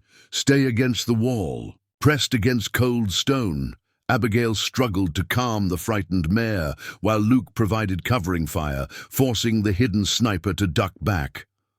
"I can't hold her!" she called as Marigold's terror threatened to send them both over the edge. In that critical moment, Luke made a decision that demonstrated why he had survived so long as an outlaw. Instead of retreating to safety, he sprinted across the narrow ledge toward Abigail, bullets from the sniper kicking up dirt around his feet. "Let her go," he commanded, reaching Abigail's side. "The saddlebags. Salvage what you can, then release." "Her!" Understanding his strategy instantly, Abigail grabbed the most essential supplies from the saddlebags: ammunition, Tucker's food provisions, her father's journal and documents, stuffing them into her jacket and pockets. Then, with a silent apology to the loyal mare, she slapped Marigold's flank hard. The horse bolted forward along the ledge, instinctively seeking wider ground, drawing the sniper's attention and fire away from the humans. Luke seized the moment, pulling Abigail into a recessed alcove in the canyon wall as multiple rifles joined the first, revealing that at least 3 gunmen had caught up to them. "Donovan," Luke muttered, peering cautiously around the edge of their shelter. "He's positioned men to cut off both ends of the canyon. They must have circled ahead of us while their scout tracked our progress." "We're trapped," Abigail realized, the gravity of their situation settling over her like a physical weight. Luke's expression remained calm, his eyes calculating as he assessed their predicament. "Not necessarily. See that fissure behind us? It might lead to a way up and out." Abigail turned to observe what she had initially taken for a shadow, but now recognized as a narrow crack in the canyon wall, barely wide enough for a person to squeeze through. "You think it goes all the way up? These canyons are riddled with such passages, old watercourses, fault lines. Not all lead anywhere useful, but—" He broke off as another volley of gunfire peppered their position. "We don't have much choice. They're trying to keep us pinned while sending men down to flush us out. It's now or never." The fissure proved even narrower than it appeared, requiring them to edge sideways through the initial section, their backs against one wall and feet braced against the other. Abigail felt the rough stone scraping through her riding jacket, grateful for the sturdy fabric that protected her skin. Luke led the way, his Winchester slung across his back, occasionally pausing to listen for pursuit. "What about Shadow?" Abigail asked as they squeezed through a particularly tight section, remembering Luke's gelding tethered on the far side of the slide area. "He'll be fine," Luke assured her. "He's trained to break free if left too long. Donovan's men will be more interested in us than in capturing a horse." The passage gradually widened as it angled upward, eventually opening into a small cavern illuminated by shafts of sunlight filtering through cracks in the ceiling. Luke paused, examining their surroundings with a tracker's precision. "We're not the first to use this route," he observed, pointing to faint scratches on the stone floor and what appeared to be an ancient handhold carved into the rock wall. Might have been Blackfoot, or even earlier peoples. Following the crude handholds, they ascended through an opening in the cavern ceiling, emerging finally onto a narrow ledge high above the canyon floor. From this vantage point, they could see Donovan and his men continuing to fire sporadically at their abandoned alcove, unaware that their quarry had escaped. "They'll figure it out soon enough," Luke murmured, scanning the terrain ahead. "We need to move quickly, while we still have the advantage of surprise." The ledge connected to a game trail that wound along the canyon rim, eventually leading them to a forested plateau where they could catch their breath.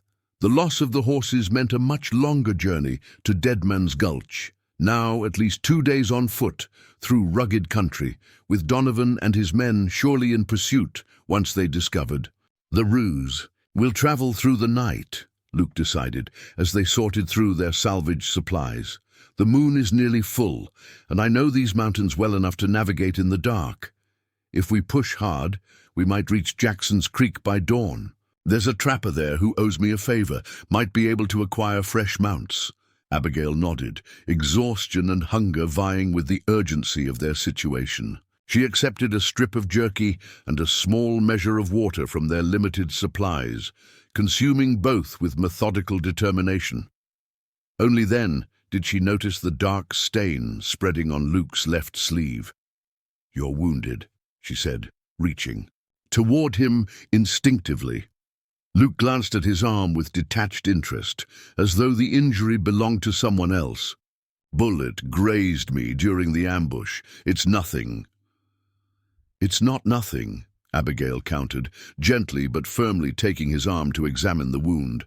The bullet had indeed only grazed him, but the 6-inch furrow was deep enough to require attention. "This needs cleaning at minimum, or it'll fester." Without waiting for permission, she tore a strip from her petticoat, an undergarment she had insisted on wearing despite its impracticality for riding, and used a small portion of their precious water to clean the wound before binding it tightly. "You've done this before," Luke observed, watching her efficient movements. "Life on a cattle ranch isn't without injuries," Abigail replied, securing the makeshift bandage. "And my father believed women should know how to tend wounds as well as cause them, if necessary." A ghost of a smile touched Luke's lips. Samuel was always practical that way. His expression sobered as he tested the bandage. "Thank you." The simple gratitude stirred something in Abigail, a warmth that had no place in their desperate circumstances, yet refused to be denied. In the short time she had known this man, this outlaw, this son of her father's former partner, she had witnessed both his deadly competence and his unexpected compassion. The complexity of him fascinated her in ways she wasn't prepared to examine too closely. They set out as dusk descended, following game trails and old Indian paths that only Luke seemed able to discern in the growing darkness. The moon rose, casting the landscape in silver and shadow, transforming familiar shapes into mysterious silhouettes. Abigail focused on placing one foot before the other, ignoring the growing blisters on her heels from boots designed for riding rather than walking. Miles across mountain terrain, as promised, dawn found them approaching Jackson's Creek, a small settlement consisting of little more than a trading post and a handful of crude cabins scattered among the pines. Luke led them in a wide circle around the main buildings, approaching instead a solitary cabin set apart from the others, smoke curling from its stone chimney. "Wait here," he instructed, positioning Abigail in a sheltered copse of trees. "Ezra can be unpredictable with strangers." From her vantage point, Abigail watched as Luke approached the cabin openly, hands held slightly away from his weapons to signal peaceful intentions. The door opened before he reached it, revealing a massive figure silhouetted against the interior light, a man easily 6.5 feet tall, with shoulders like a bull buffalo. A booming laugh shattered the morning quiet as the giant stepped forward to clap Luke on his uninjured shoulder with enough force to stagger a smaller man. If it ain't the ghost himself. Heard you were dead in Wyoming. Reports greatly exaggerated, Luke replied, his voice carrying clearly to where Abigail hid. Need a favor, Ezra. 2 horses, no questions asked. The big man's demeanor shifted, becoming more cautious. You in trouble, boy? 'Cause there's riders going through here yesterday asking about strangers. Offer good money for information. Crowley's men? Ezra nodded solemnly. Led by that snake, Donovan. Said they were deputized by the sheriff to capture a dangerous outlaw and a kidnapped woman. He spat to indicate his opinion of the claim. Didn't tell 'em nothing, but they camped just north of the settlement, watching the trails. Luke absorbed this information with a frown. We need those horses, Ezra, and perhaps a diversion to slip past Donovan's surveillance. We? Ezra's bushy eyebrows rose as he peered toward the trees where Abigail concealed herself. You ain't alone, then? Luke signaled for Abigail to reveal herself. She stepped from the shelter of the pines, approaching the cabin with what dignity she could muster, despite her travel-stained appearance and exhaustion. Ezra regarded her with frank assessment before turning back to Luke with a knowing grin. Well, now that changes things, doesn't it? Is she the kidnapped woman Donovan's so fired up about? Miss Abigail Montgomery, Luke introduced her formally. Daughter of Samuel Montgomery, rightful owner of the Broken Spoke Ranch. Miss Montgomery, meet Ezra Holt, former mountain man, current hermit, and occasional ally to those the law misunderstands. Ma'am, Ezra acknowledged with a surprisingly graceful nod given his bear-like appearance. Samuel Montgomery's girl, eh? Your pa once pulled me out of a bad situation with some fellas who objected to my trapping methods. Good man, fair trader. His expression hardened. Heard what Crowley did to him. Dirty business, that. Then you understand why we need your help, Abigail said, deciding direct appeal was the best approach. Victor Crowley murdered my father and now threatens to take everything my family built unless I agree to marry him.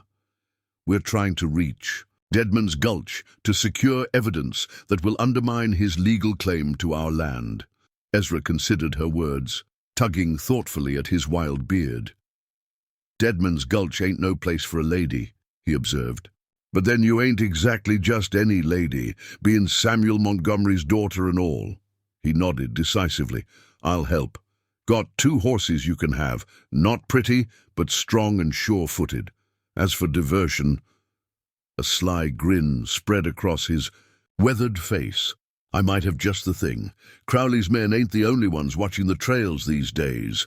Within the hour, their plan was set in motion. Ezra rode openly into the settlement, spreading word that a U.S. Marshal was expected to arrive by midday with a sizable posse, aiming to clean out a gang of counterfeiters rumored to be operating in the area. The news, strategically shared with the settlement's most notorious gossip, spread rapidly, reaching Donovan's scouts, who immediately dispatched a rider to warn their leader. They'll pull back temporarily, Ezra predicted as he prepared 2 horses, sturdy mountain ponies with homely faces but powerful builds. Crowley doesn't want his men tangling with federal lawmen, not when they are supposed to be pursuing you. Quite like. It won't fool them for long, Luke cautioned, checking the modified saddle on the smaller of the 2 ponies to ensure it would be comfortable for Abigail. Once they realize no marshal has arrived, they'll be back and angrier than before. Don't need long, Ezra replied with a wink. Just need enough time to get you 2 clear of Jackson's Creek. After that, stay off the main trails, and you should reach Deadman's Gulch by nightfall. Before departing, Luke pulled Ezra aside for a private conversation that Abigail couldn't overhear. The big man nodded several times, his expression unusually solemn, before disappearing into his cabin and returning with a small oilskin package that Luke secured inside his jacket. Insurance was all he would say when Abigail inquired about the exchange. They set out during the bustle of midday activity when curious eyes were focused on the southern trail where the supposed marshal would appear. Ezra had provided them with not only horses, but fresh supplies, spare ammunition, and even a change of clothing for Abigail, simple buckskins that had belonged to a long-departed female companion, whose memory still brought a wistful expression to the mountain man's weathered face. True to Luke's prediction, they reached the outer boundaries of Deadman's Gulch as dusk painted the sky in deepening shades of purple and crimson. Unlike what its ominous name suggested, the gulch itself was surprisingly beautiful, a verdant valley nestled between protective mountains, with a clear stream threading through meadows dotted with wildflowers.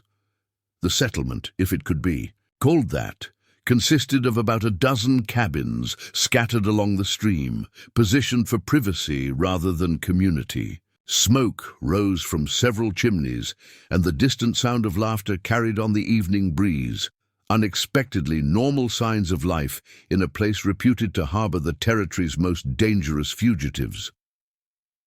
Luke led them to a cabin set apart from the others, situated on a small rise that afforded a clear view of the valley's entrance. No smoke rose from its chimney, suggesting vacancy, yet Luke approached with obvious familiarity, retrieving a key from beneath a flat stone near the door. "Home," he said simply, unlocking the cabin and gesturing for Abigail to enter. "Or the closest thing to it I've had in years." The interior was spartanly furnished but clean and well-maintained. A stone fireplace dominated one wall, with a wooden table and chairs positioned nearby. A curtained alcove presumably contained sleeping quarters. Bookshelves lined another wall, filled with an eclectic collection that included classics, scientific texts, and what appeared to be legal volumes. "Not what you expected from an outlaw's hideout?" Luke asked, noting Abigail's survey of his domain. "I'm not sure what I expected," she admitted. "Perhaps more weapons and whiskey bottles, fewer books on constitutional law." A genuine smile brightened Luke's features, transforming him momentarily into a different man, younger, unburdened by the weight of his complicated past. "The law has always fascinated me, perhaps because I've spent so much time on the wrong side."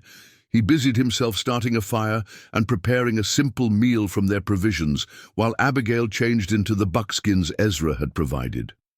The soft leather felt strange against her skin after a lifetime of cotton and wool, but the garments were practical and surprisingly comfortable. "You should rest," Luke suggested after they had eaten. "Tomorrow will bring its own challenges. The men who inhabit Deadman's Gulch aren't all as hospitable as I am, and convincing them to stand against Crowley won't be easy." "Why would they need convincing?" Abigail asked, puzzled.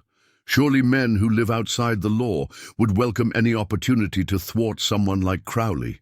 Luke shook his head, amusement tinged with resignation crossing his features. "You'd think so, but outlaws are surprisingly practical creatures. Many here have tacit arrangements with Crowley. They don't interfere with his operations, and he ensures the law looks elsewhere for its quarry. Then why come here at all? How will this help our cause?" Setting aside his coffee cup, Luke reached into his jacket and withdrew the oilskin package Ezra had given him.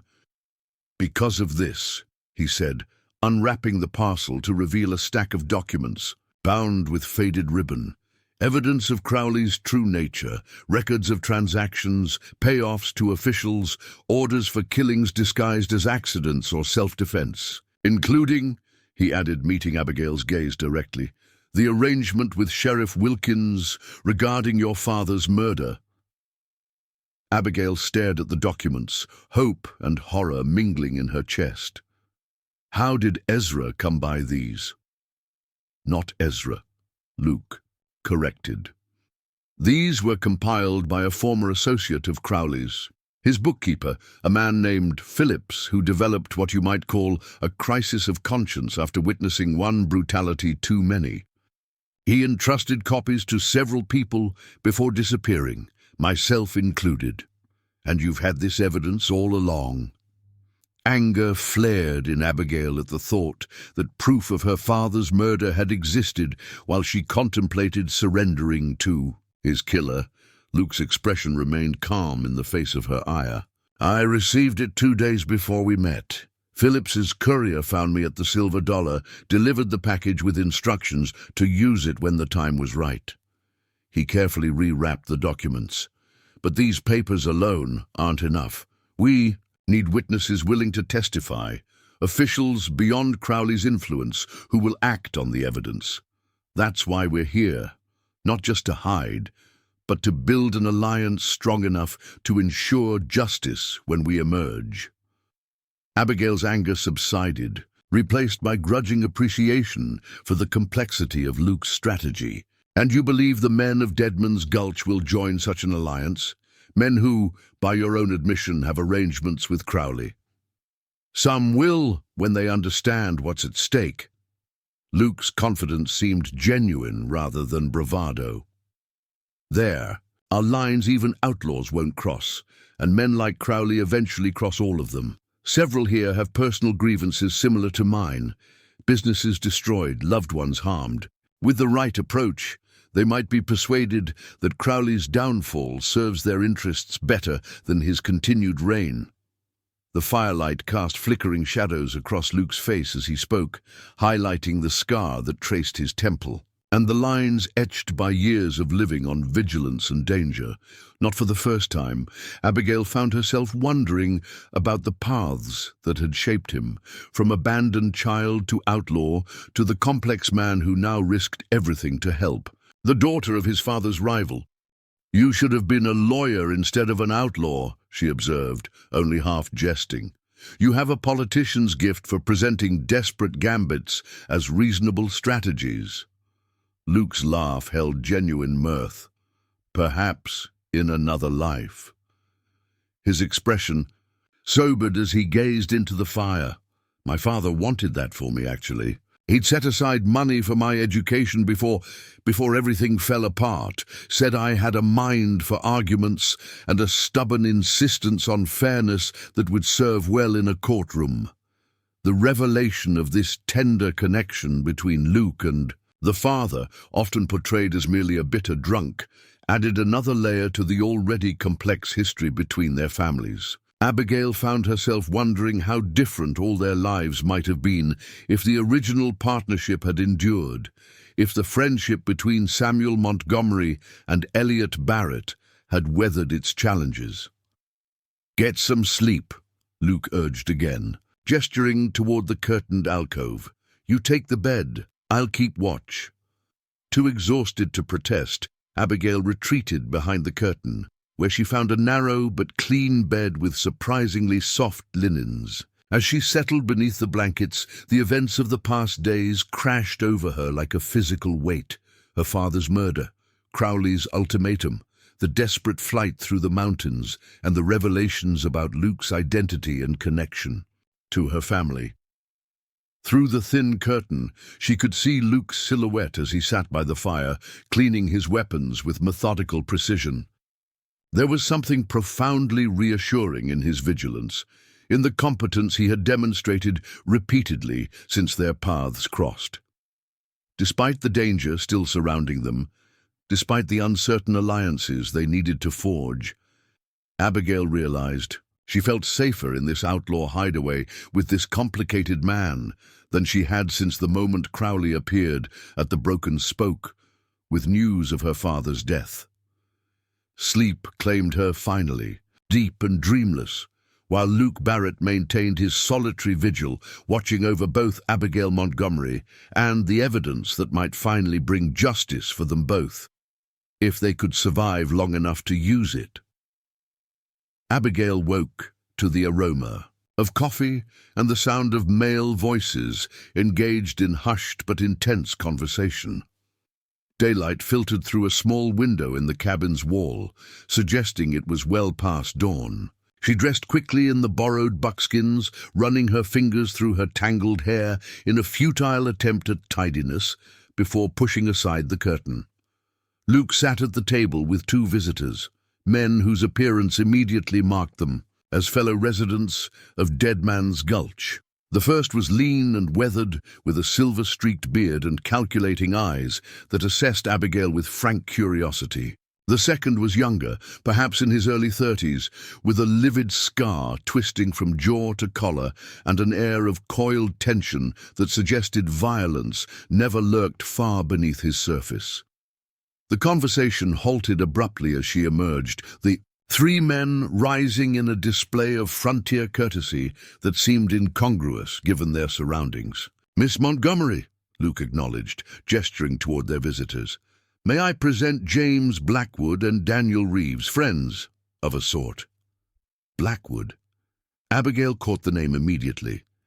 "Any relation to Judge Thomas Blackwood?" The older man's eyes narrowed fractionally. "My brother. Though our paths diverged many years ago, mine led somewhat outside the boundaries he chose to defend." The revelation stunned Abigail. Judge Blackwood had directed her to find Wyatt Ryder, knowing full well the connection would lead her to his own brother, a resident of an outlaw haven. The layers of hidden relationships continued to multiply, weaving an increasingly complex tapestry connecting her to this underground world. "I've explained our situation," Luke continued, pouring a cup of coffee which he offered to Abigail. "James and Daniel have agreed to arrange a council with the Gulch's other residents. If we can present a compelling case, we might secure their support against Crowley." "And if we can't?" Abigail asked, accepting the coffee gratefully. "Then things get considerably more complicated." Daniel Reeves spoke for the first time, his voice surprisingly cultured despite his rough appearance. "There are those here who would happily hand you both to Crowley for the right price." The blunt assessment sent a chill through Abigail, but she maintained her composure, meeting Reeves's gaze steadily.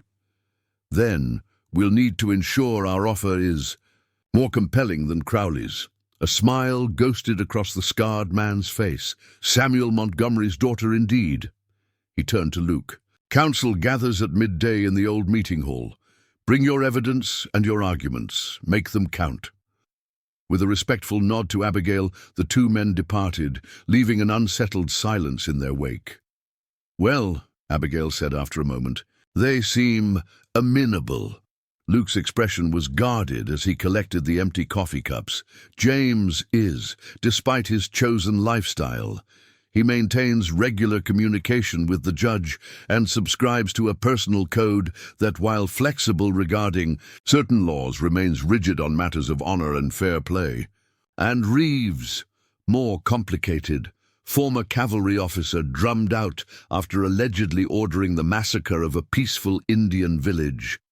The charges were never proven, and Reeves maintains his innocence, claims he was a scapegoat for his commanding officer's decisions." Luke shrugged. "What's certain is that he's intelligent, dangerous, and utterly ruthless when crossed. Currently commands the loyalty of perhaps a third of the Gulch's residents. Are those the only factions we need to convince?" "The most important ones. There's a third group led by Marcus Wayland, former bank robber with a philosophical bent. He prefers to maintain neutrality in most disputes, but his voice carries weight. If we can persuade Blackwood and Reeves, Wayland will likely follow." Abigail considered this assessment as she finished her coffee, mentally preparing arguments that might sway men to whom conventional appeals to law and morality might hold little weight. "We should emphasize the practical benefits of opposing Crowley," she suggested. "His growing influence threatens their independence, their sanctuary here." Luke nodded approvingly. "A good approach. These men value their freedom above all else, the freedom this place represents. If they can be convinced Crowley endangers that freedom." He paused, his gaze shifting to something beyond the cabin's window. "We have another visitor." The cabin door opened without a knock, admitting a woman whose presence immediately commanded attention. Tall and striking, with copper-colored hair caught in a practical braid and eyes the deep green of pine needles, she carried herself with a confidence that bordered on defiance. A well-worn holster at her hip held a revolver clearly chosen for a function rather than ornamentation. Grace, Luke acknowledged, tension evident in his stance. "Luke," the woman returned, her gaze sliding past him to assess Abigail with cool appraisal. "So, it's true. You've brought Samuel Montgomery's daughter to our doorstep, along with whatever trouble follows her. Miss Montgomery's presence here concerns only those who choose to be concerned by it," Luke replied evenly. "And the trouble following her threatens all who value their sanctuary in the Gulch." Grace's laugh held little humor. "Always the diplomat. That silver tongue might convince James and his idealists, perhaps even Reeves and his mercenaries, but others won't be so easily swayed." Her attention returned to Abigail. "She doesn't look like much. Certainly not worth the risk of Crowley's wrath." The dismissal stung Abigail's pride. Drawing herself to her full height, she met the other woman's gaze directly. "I didn't ask to be pursued by Crowley or to seek refuge here, but since circumstances have made it necessary, I won't apologize for my presence or the choices that brought me here." "Spirited," Grace observed with a hint of reluctant admiration. "Though spirit alone won't save you when Crowley's men come hunting, and they will come. The question is whether they'll find you alone or facing the unified resistance of Deadman's Gulch." "Which outcome would you prefer, Grace?" Luke asked quietly. The woman's expression softened almost imperceptibly as she regarded him. "You know my feelings about Crowley. The man represents everything this place stands against: corruption masquerading as legitimate authority, power maintained through fear rather than respect." She sighed, some of her hostility dissipating. "I'll speak for you at the council, for whatever that's worth, but be prepared. Not everyone shares my perspective on your return." With that cryptic warning, she departed as abruptly as she'd arrived, leaving Abigail with fresh questions about Luke's history in this isolated community. "Former sweetheart?" she ventured, noting the lingering tension in Luke's posture. "Former partner," he corrected, his tone discouraging further inquiry. "Grace Sullivan runs the only decent trading post in the Gulch. Her support will help, but she's right about one thing. My return isn't universally welcomed." "Why? What happened to make you unwelcome among fellow outlaws?" Luke hesitated, conflict evident in his expression, before he apparently decided that full disclosure was necessary. 2 years ago, a job went wrong. A stagecoach robbery that was supposed to target a gold shipment instead resulted in the death of a passenger, a young woman traveling to her wedding. I wasn't directly responsible for the shooting, but I'd planned the robbery, chosen the location. The admission clearly cost him, his voice dropping as he continued. "I left the Gulch afterward, unable to reconcile what happened with the lines I'd drawn for myself. Some here, those who lost their shares of the gold when I disbanded the operation, still resent my decision." The revelation added yet another dimension to the already complex man before her, not just an outlaw, but one governed by principles that distinguished between acceptable and unacceptable harm, who had walked away from profit when confronted with the consequences of his choices. "That conscience might serve us well today," Abigail observed. "It suggests you understand the difference between breaking laws and breaking lives, a distinction that might resonate with the council." Luke studied her with an unreadable expression. "You continue to surprise me, Miss Montgomery. Most women of your background would recoil from such admissions, yet you find strategic advantage in them. My background taught me to evaluate men by their actions more than their professions. A respectable banker who forecloses on widows' homes causes more harm than an outlaw who robs stagecoaches but spares lives." She smiled faintly. "Besides, I'm currently counting on the support of outlaws against a respectable land baron who murdered my father. Conventional thinking seems rather inadequate to our circumstances." Their preparations for the council occupied the remaining morning hours, reviewing the evidence from Philip's documents, organizing arguments tailored to each faction's interests, and ensuring Abigail's appearance would command the respect her gender might otherwise deny her in such company. Luke produced a beautifully tooled leather vest that complemented the buckskins, while adding an element of formality to her attire. "My mother's," he explained simply. "Kept it all these years. Seems fitting you should wear it today."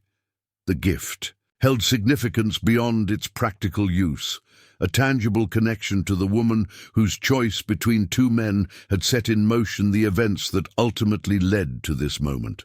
Abigail accepted it with appropriate solemnity, recognizing both the honor and the subtle message it would send to the council, that Luke Barrett had literally clothed Samuel Montgomery's daughter in his protection and favor. The meeting hall proved to be a repurposed barn situated at the gulch's center, its interior arranged with rough benches facing a raised platform that served as a stage. By the time Abigail and Luke arrived, the space was nearly filled with the settlement's residents, a diverse assembly ranging from grizzled veterans of frontier lawlessness to younger men clearly drawn to the freedom and opportunity the isolated community promised. Women were fewer but not absent, their presence suggesting roles beyond the traditional camp followers one might expect. Grace Sullivan sat prominently near the front, engaged in conversation with a dignified older woman whose silver hair was bound in an elegant knot. Others, scattered throughout the crowd, displayed the same self-possession and integration into the community's fabric. James Blackwood called the gathering to order with practiced authority, explaining the purpose of the council and establishing ground rules for the discussion to follow. "We gather today to consider a matter that potentially affects all who call Dead Man's Gulch their home," he began, his resonant voice carrying easily through the hall. "Luke Barrett has returned among us, bringing with him Abigail Montgomery, daughter of Samuel Montgomery of the Broken Spoke Ranch. They come seeking our support against Victor Crowley, whose ambitions have already claimed Samuel Montgomery's life and now threaten his daughter with forced marriage and the loss of her inheritance." Murmurs rippled through the assembly at this introduction, some curious, others skeptical or outright hostile. Blackwood raised a hand for silence before continuing. "Before we hear their petition, I remind all present of our community's foundational principle. Decisions affecting our collective security require collective consideration. No individual acts for the Gulch without the Gulch's consent, but once consent is given, all are bound by the decision reached." His gaze swept the audience, lingering on certain individuals as though delivering a specific warning. Luke Barrett now has the floor to present his case. Luke stepped onto the platform with the easy confidence of a man accustomed to commanding attention. For the next 20 minutes, he detailed Crowley's rise to power, his methods of intimidation and corruption, and the growing threat his ambitions posed not just to Abigail and the Broken Spoke, but to all who valued their independence from his influence. "Victor Crowley represents a cancer spreading through this territory," Luke concluded, his voice carrying the conviction of personal experience. "Today he targets the Broken Spoke. Tomorrow another ranch, another business, another life. His reach already extends to local law enforcement, territorial judges, even federal marshals in some districts. How long before that reach extends to Dead Man's Gulch? How long before the sanctuary we've built here falls under his shadow?" He gestured for Abigail to join him, presenting the evidence Phillips had compiled, documents detailing payoffs, falsified land claims, and orchestrated accidents that had eliminated obstacles to Crowley's expansion. The specific orders regarding Samuel Montgomery's murder drew particular attention, the clinical language describing the planned ambush at Reed's Crossing, evoking murmurs of disgust, even from this hardened audience. When Luke finished, Daniel Reeves rose from his seat, his scarred face impassive as he addressed the assembly. "Barrett makes a compelling case regarding Crowley's character and methods. he acknowledged, but he fails to address the practical concern. What benefit does Deadman's Gulch gain by opposing a man with such resources? Moral satisfaction provides poor comfort when facing superior firepower. It was the opening Abigail had anticipated. She stepped forward, conscious of the scrutiny directed at her from all quarters of the hall. "Mr. Reeves raises a valid point," she began, her voice steady, despite the nervous flutter in her stomach. "Principle alone rarely justifies risk without promise of reward, but opposition to Crowley offers practical advantages beyond moral satisfaction." She outlined the proposal she and Luke had developed: access to broken spoke grazing lands for the Gulch's horses and cattle, priority trading rights with the ranch for supplies and goods, and perhaps most significantly, a percentage of the copper deposits her father had refused to exploit, but which, under careful management, could provide substantial income without destroying the land. "My father opposed mining not from sentiment, but from concern for sustainable land use," Abigail explained. "With proper oversight and limited extraction, the copper deposits can generate wealth for decades rather than being depleted in a few years of aggressive mining. I propose a formal partnership between the Broken Spoke and Deadman's Gulch, legal protection and economic opportunity for your community in exchange for your assistance in removing Crowley's threat to my inheritance." Her proposal sparked intense discussion throughout the hall, with questions fired from all quarters, some skeptical, others practical, a few openly supportive. Abigail answered each with growing confidence, drawing on her years observing her father's business negotiations and her own intelligence to address concerns about logistics, legal protections, and potential pitfalls. As the debate continued, Marcus Wayland finally rose, a slight, scholarly-looking man whose appearance belied his reputation as one of the territory's most successful bank robbers before his retirement to Deadman's Gulch. His intervention brought immediate silence to the hall. "We've heard arguments practical and moral," he observed, in a soft voice that nonetheless commanded attention. "Both have merit. But there's a third consideration that I believe deserves equal weight: the precedent our decision establishes. If we surrender Montgomery's daughter to Crowley's demands, we declare ourselves subordinate to his will, a position antithetical to the very purpose of our community." Wayland's gaze swept the assembly, his expression thoughtful. "We came to this place seeking freedom from the arbitrary exercise of power, whether wielded by corrupt officials, rapacious corporations, or men like Crowley who use wealth to bend others to their desires. If we now bow to such power when it threatens our neighbor, we undermine the foundation upon which our sanctuary stands." His words resonated through the hall, touching something fundamental in the collective identity of these men and women who had chosen life outside society's boundaries. Even Reeves, despite his pragmatic objections, appeared affected by the appeal to their shared values. Grace Sullivan stood next, her commanding presence drawing all eyes. "I support Barrett and Montgomery's petition," she declared without preamble.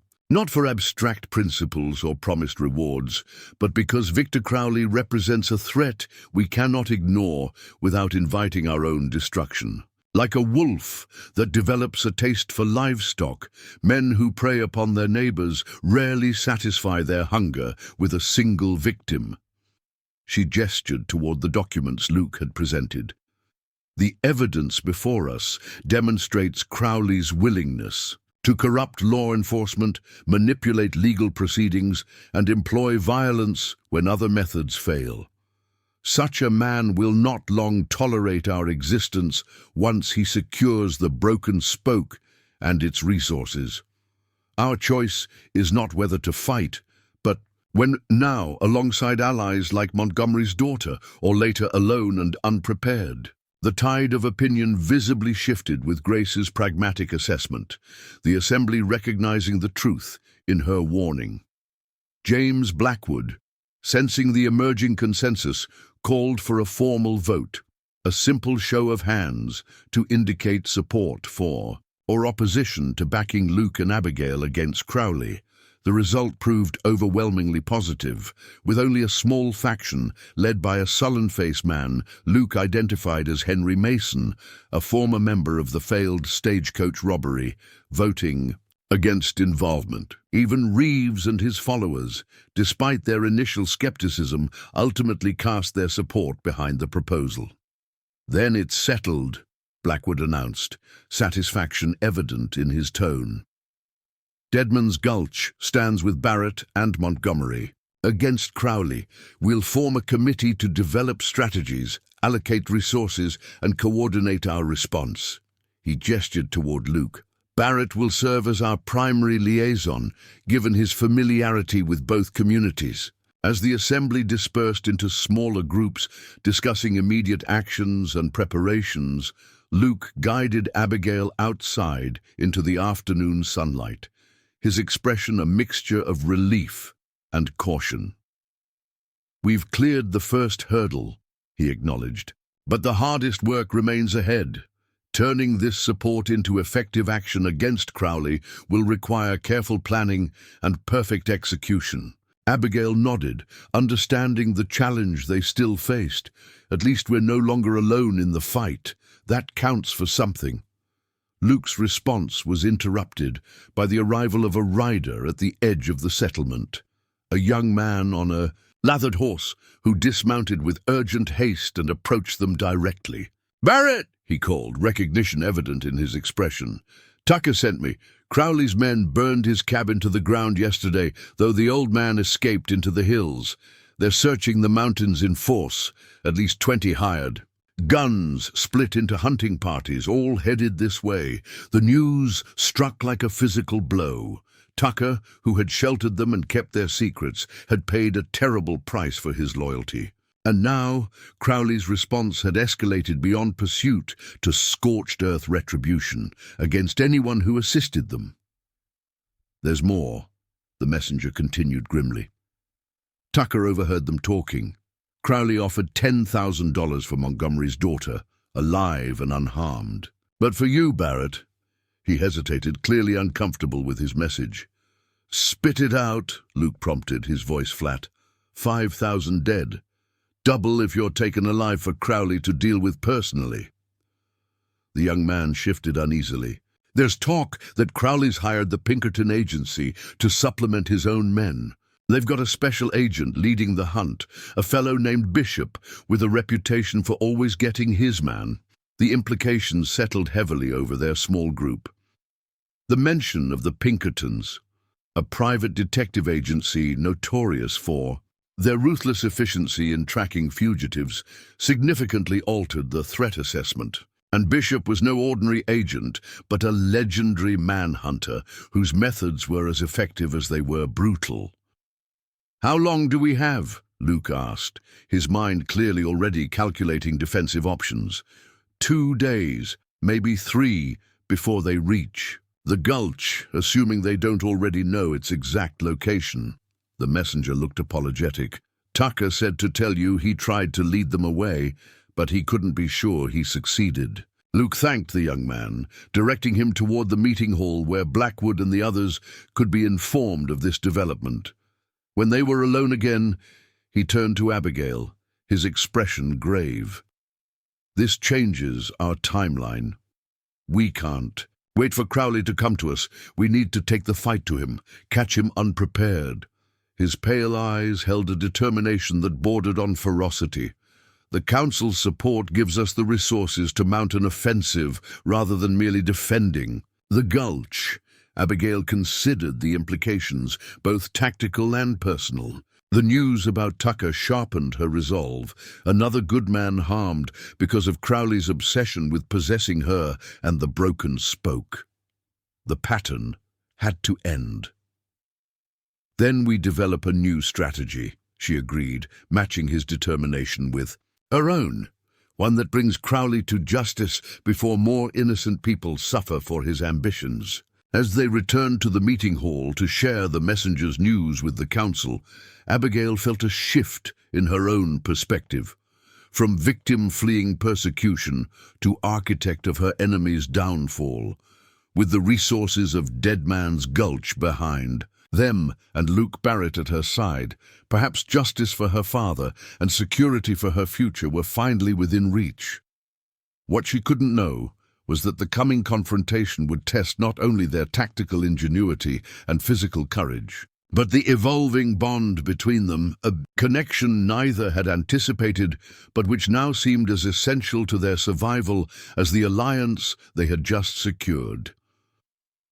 Dawn broke over the Broken Spoke Ranch as a column of riders emerged from the morning mist, approaching with the discipline of a military unit rather than a band of outlaws. At their head rode Luke Barrett and Abigail Montgomery, side by side, their faces set with determination after the grueling 3-day journey from Deadman's Gulch. Behind them followed 20 men hand-picked from the Gulch's residents: James Blackwood, Daniel Reeves, and their most trusted fighters, each chosen for specific skills that would be needed in the confrontation to come.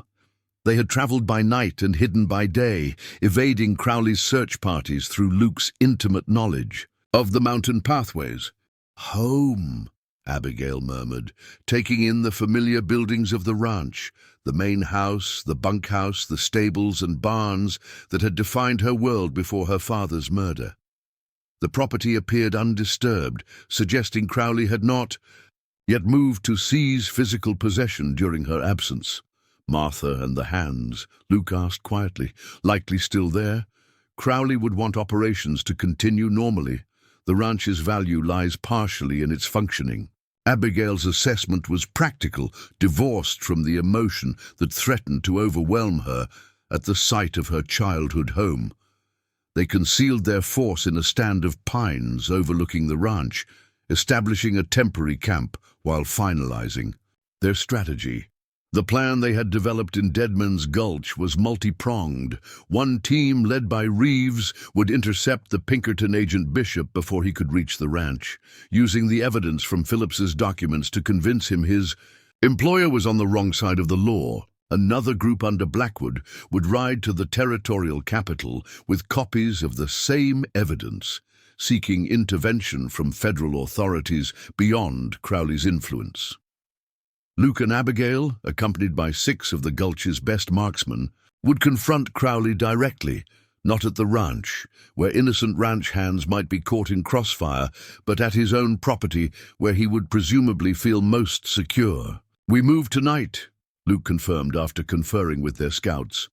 "Crowley returned to his ranch yesterday with most of his men. Donovan remains in the mountains, still searching for us with a smaller contingent." As dusk settled over the landscape, Abigail found herself drawn to a small rise where she and her father had often watched the sunset together. Luke joined her there, his presence a quiet comfort as they observed the golden light fading from the distant peaks. "Are you certain about this?" he asked after a moment of shared silence. "Once we cross this line, there's no returning to the life you knew." Abigail considered his words, understanding their deeper meaning. Their plan, if successful, would bring Crowley to justice, but it would also irrevocably link her reputation with the outlaws of Deadman's Gulch, particularly with Luke Barrett. No matter how justified their actions, society would view such associations with suspicion at best, condemnation at worst. "The life I knew ended the day my father was murdered," she replied with quiet certainty. "What matters now is securing justice for him and a future where the Broken Spoke remains true to his vision." She turned to face Luke directly. "I've made my choice, and I won't regret it, whatever comes." Something shifted in Luke's expression, a softening, a vulnerability briefly visible beneath his carefully maintained reserve. "You're a remarkable woman, Abigail Montgomery." It was the first time he had used her given name, the intimacy of it hanging between them like an unspoken question. Before either could address the moment's significance, a rider approached from the main camp, one of their scouts returning with fresh intelligence. "Crowley's expecting company," the man reported. "Unusual activity at his ranch suggests preparations for visitors. Extra guards posted, best china laid out in the dining room according to the kitchen girl our man spoke with in town." Luke frowned. Who would Crowley be entertaining with such formality while hunting for us? The answer came with their next scouts. Report an hour later. Judge Harrington, the circuit court judge from the territorial capital who would hear any legal challenges regarding the Broken Spoke's ownership, was traveling to meet Crowley, ostensibly for a hunting expedition, but more likely to discuss Abigail's property in her continued absence.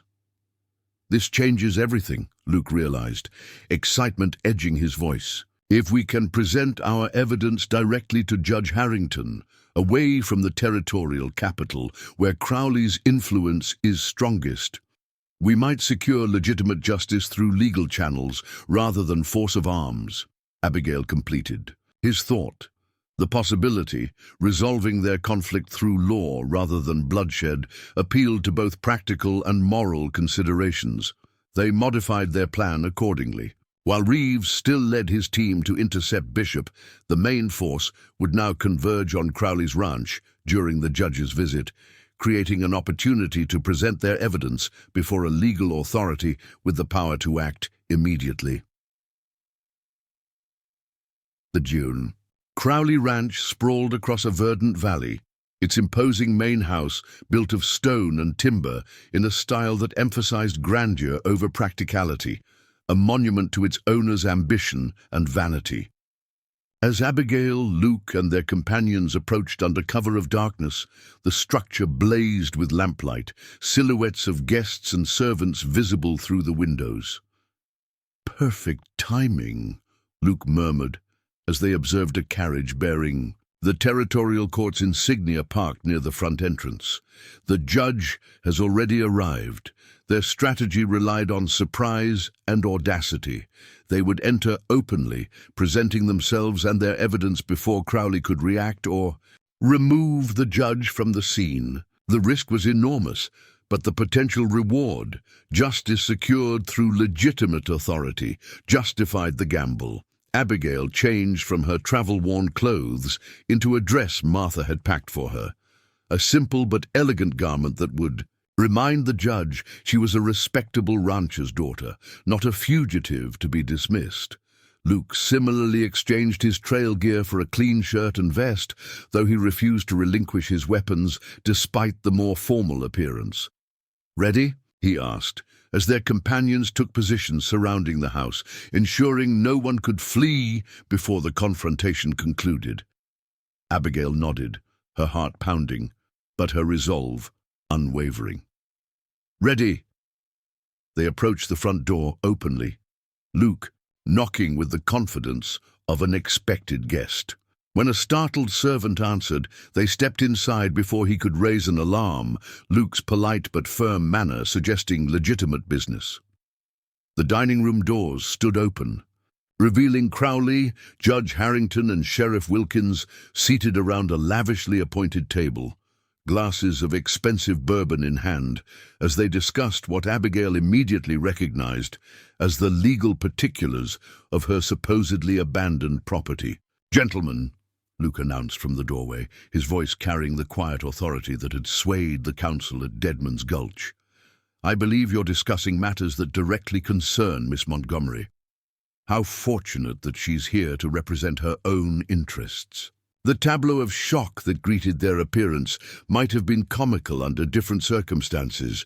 Crowley frozen with his glass halfway to his lips, the sheriff reaching instinctively for a weapon he'd removed for dinner, the judge's eyes widening in confusion as he recognized Abigail. "Miss Montgomery," Judge Harrington recovered first, rising from his seat. "We had reports you'd fled the territory, and this man—" His gaze shifted to Luke with dawning recognition. "Isn't the Caleb Nash, the outlaw?" "My name is Luke Barrett," Luke corrected calmly, placing the packet of documents on the table.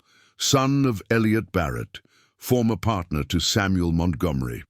And yes, in recent years, I've operated outside the law as Caleb Nash. But tonight I come as a witness to criminal conspiracy, murder, and attempted theft of the Broken Spoke Ranch through fraudulent legal maneuvering. Crowley found his voice, anger replacing his initial shock. "This is absurd! Sheriff, arrest these intruders immediately!" Sheriff Wilkins hesitated, his gaze darting between Crowley and the doorway, where several of the Gulch's residents now appeared, weapons not quite aimed but clearly ready. "Before you consider that action, Your Honor," Abigail addressed the judge directly, "I ask that you examine these documents. They contain evidence of Mr. Crowley's orchestration of my father's murder, falsification of legal records, and corruption of local officials, including Sheriff Wilkins, who accepted payment to support the false narrative of my father, drawing first in what was actually a planned ambush." Judge Harrington, his expression grave, reached for the documents. Despite Crowley's protests, he began reviewing them with the methodical attention of a man accustomed to evaluating legal evidence. As he read, his face darkened with each page. "Turned.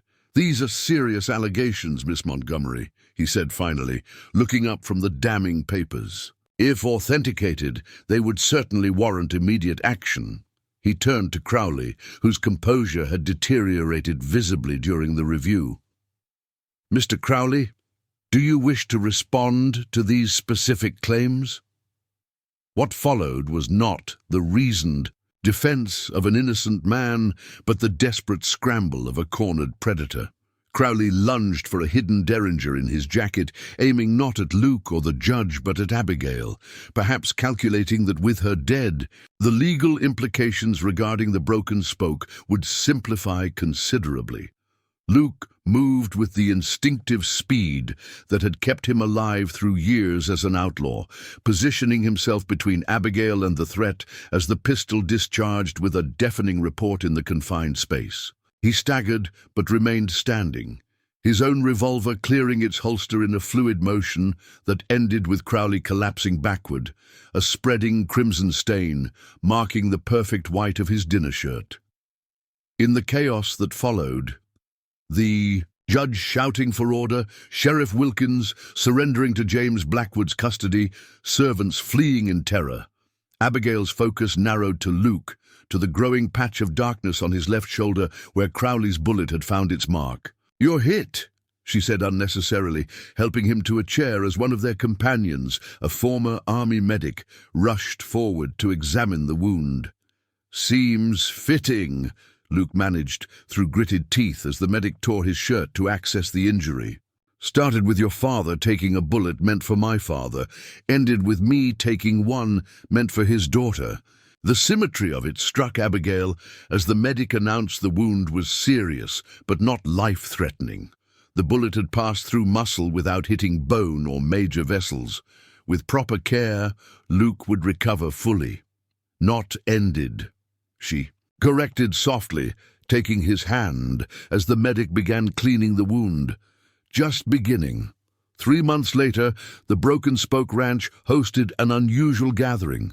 Judge Harrington, having reviewed all evidence and testimony regarding both Samuel Montgomery's murder and the legitimate ownership of the ranch, had issued a series of rulings that vindicated Abigail's position entirely.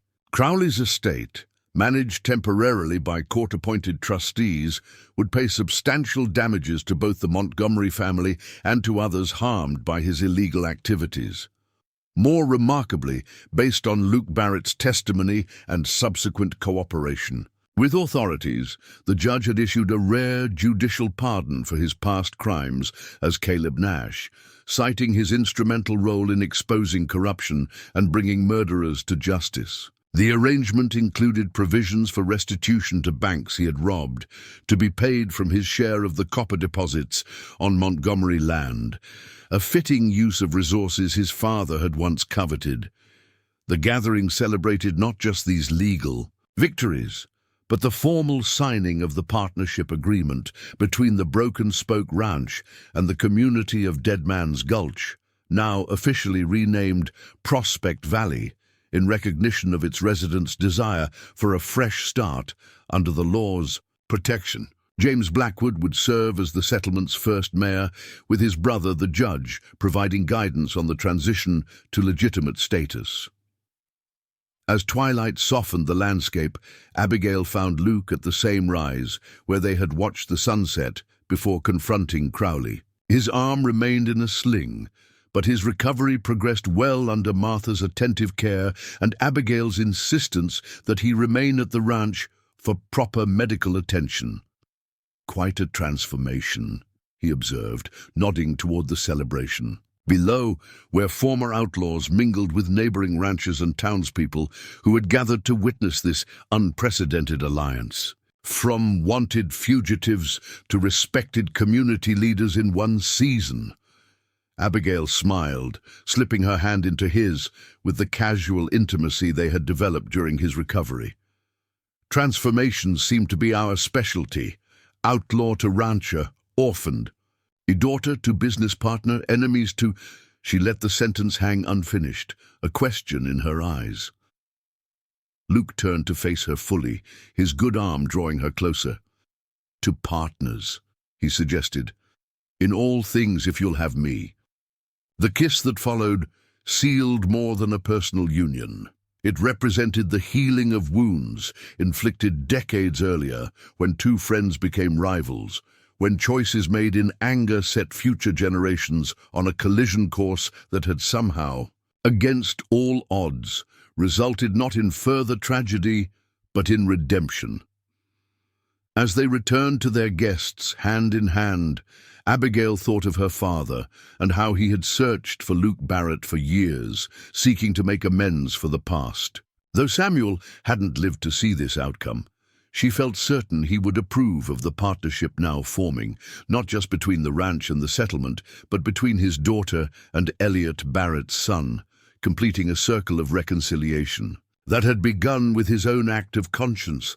The frontier that had witnessed so much bloodshed and hardship now offered the promise of a new beginning for Abigail and Luke, for the communities they represented, and for a territory slowly emerging from its wild origins into a more ordered future where justice might prevail over raw power and where past enemies could forge alliances stronger than the conflicts that once divided them. Up next, you've got two more standout stories right on your screen. If this one hits the mark, you won't want to pass these up. Just click and check them out, and don't forget to subscribe and turn on the notification bell so you don't miss any upload from us.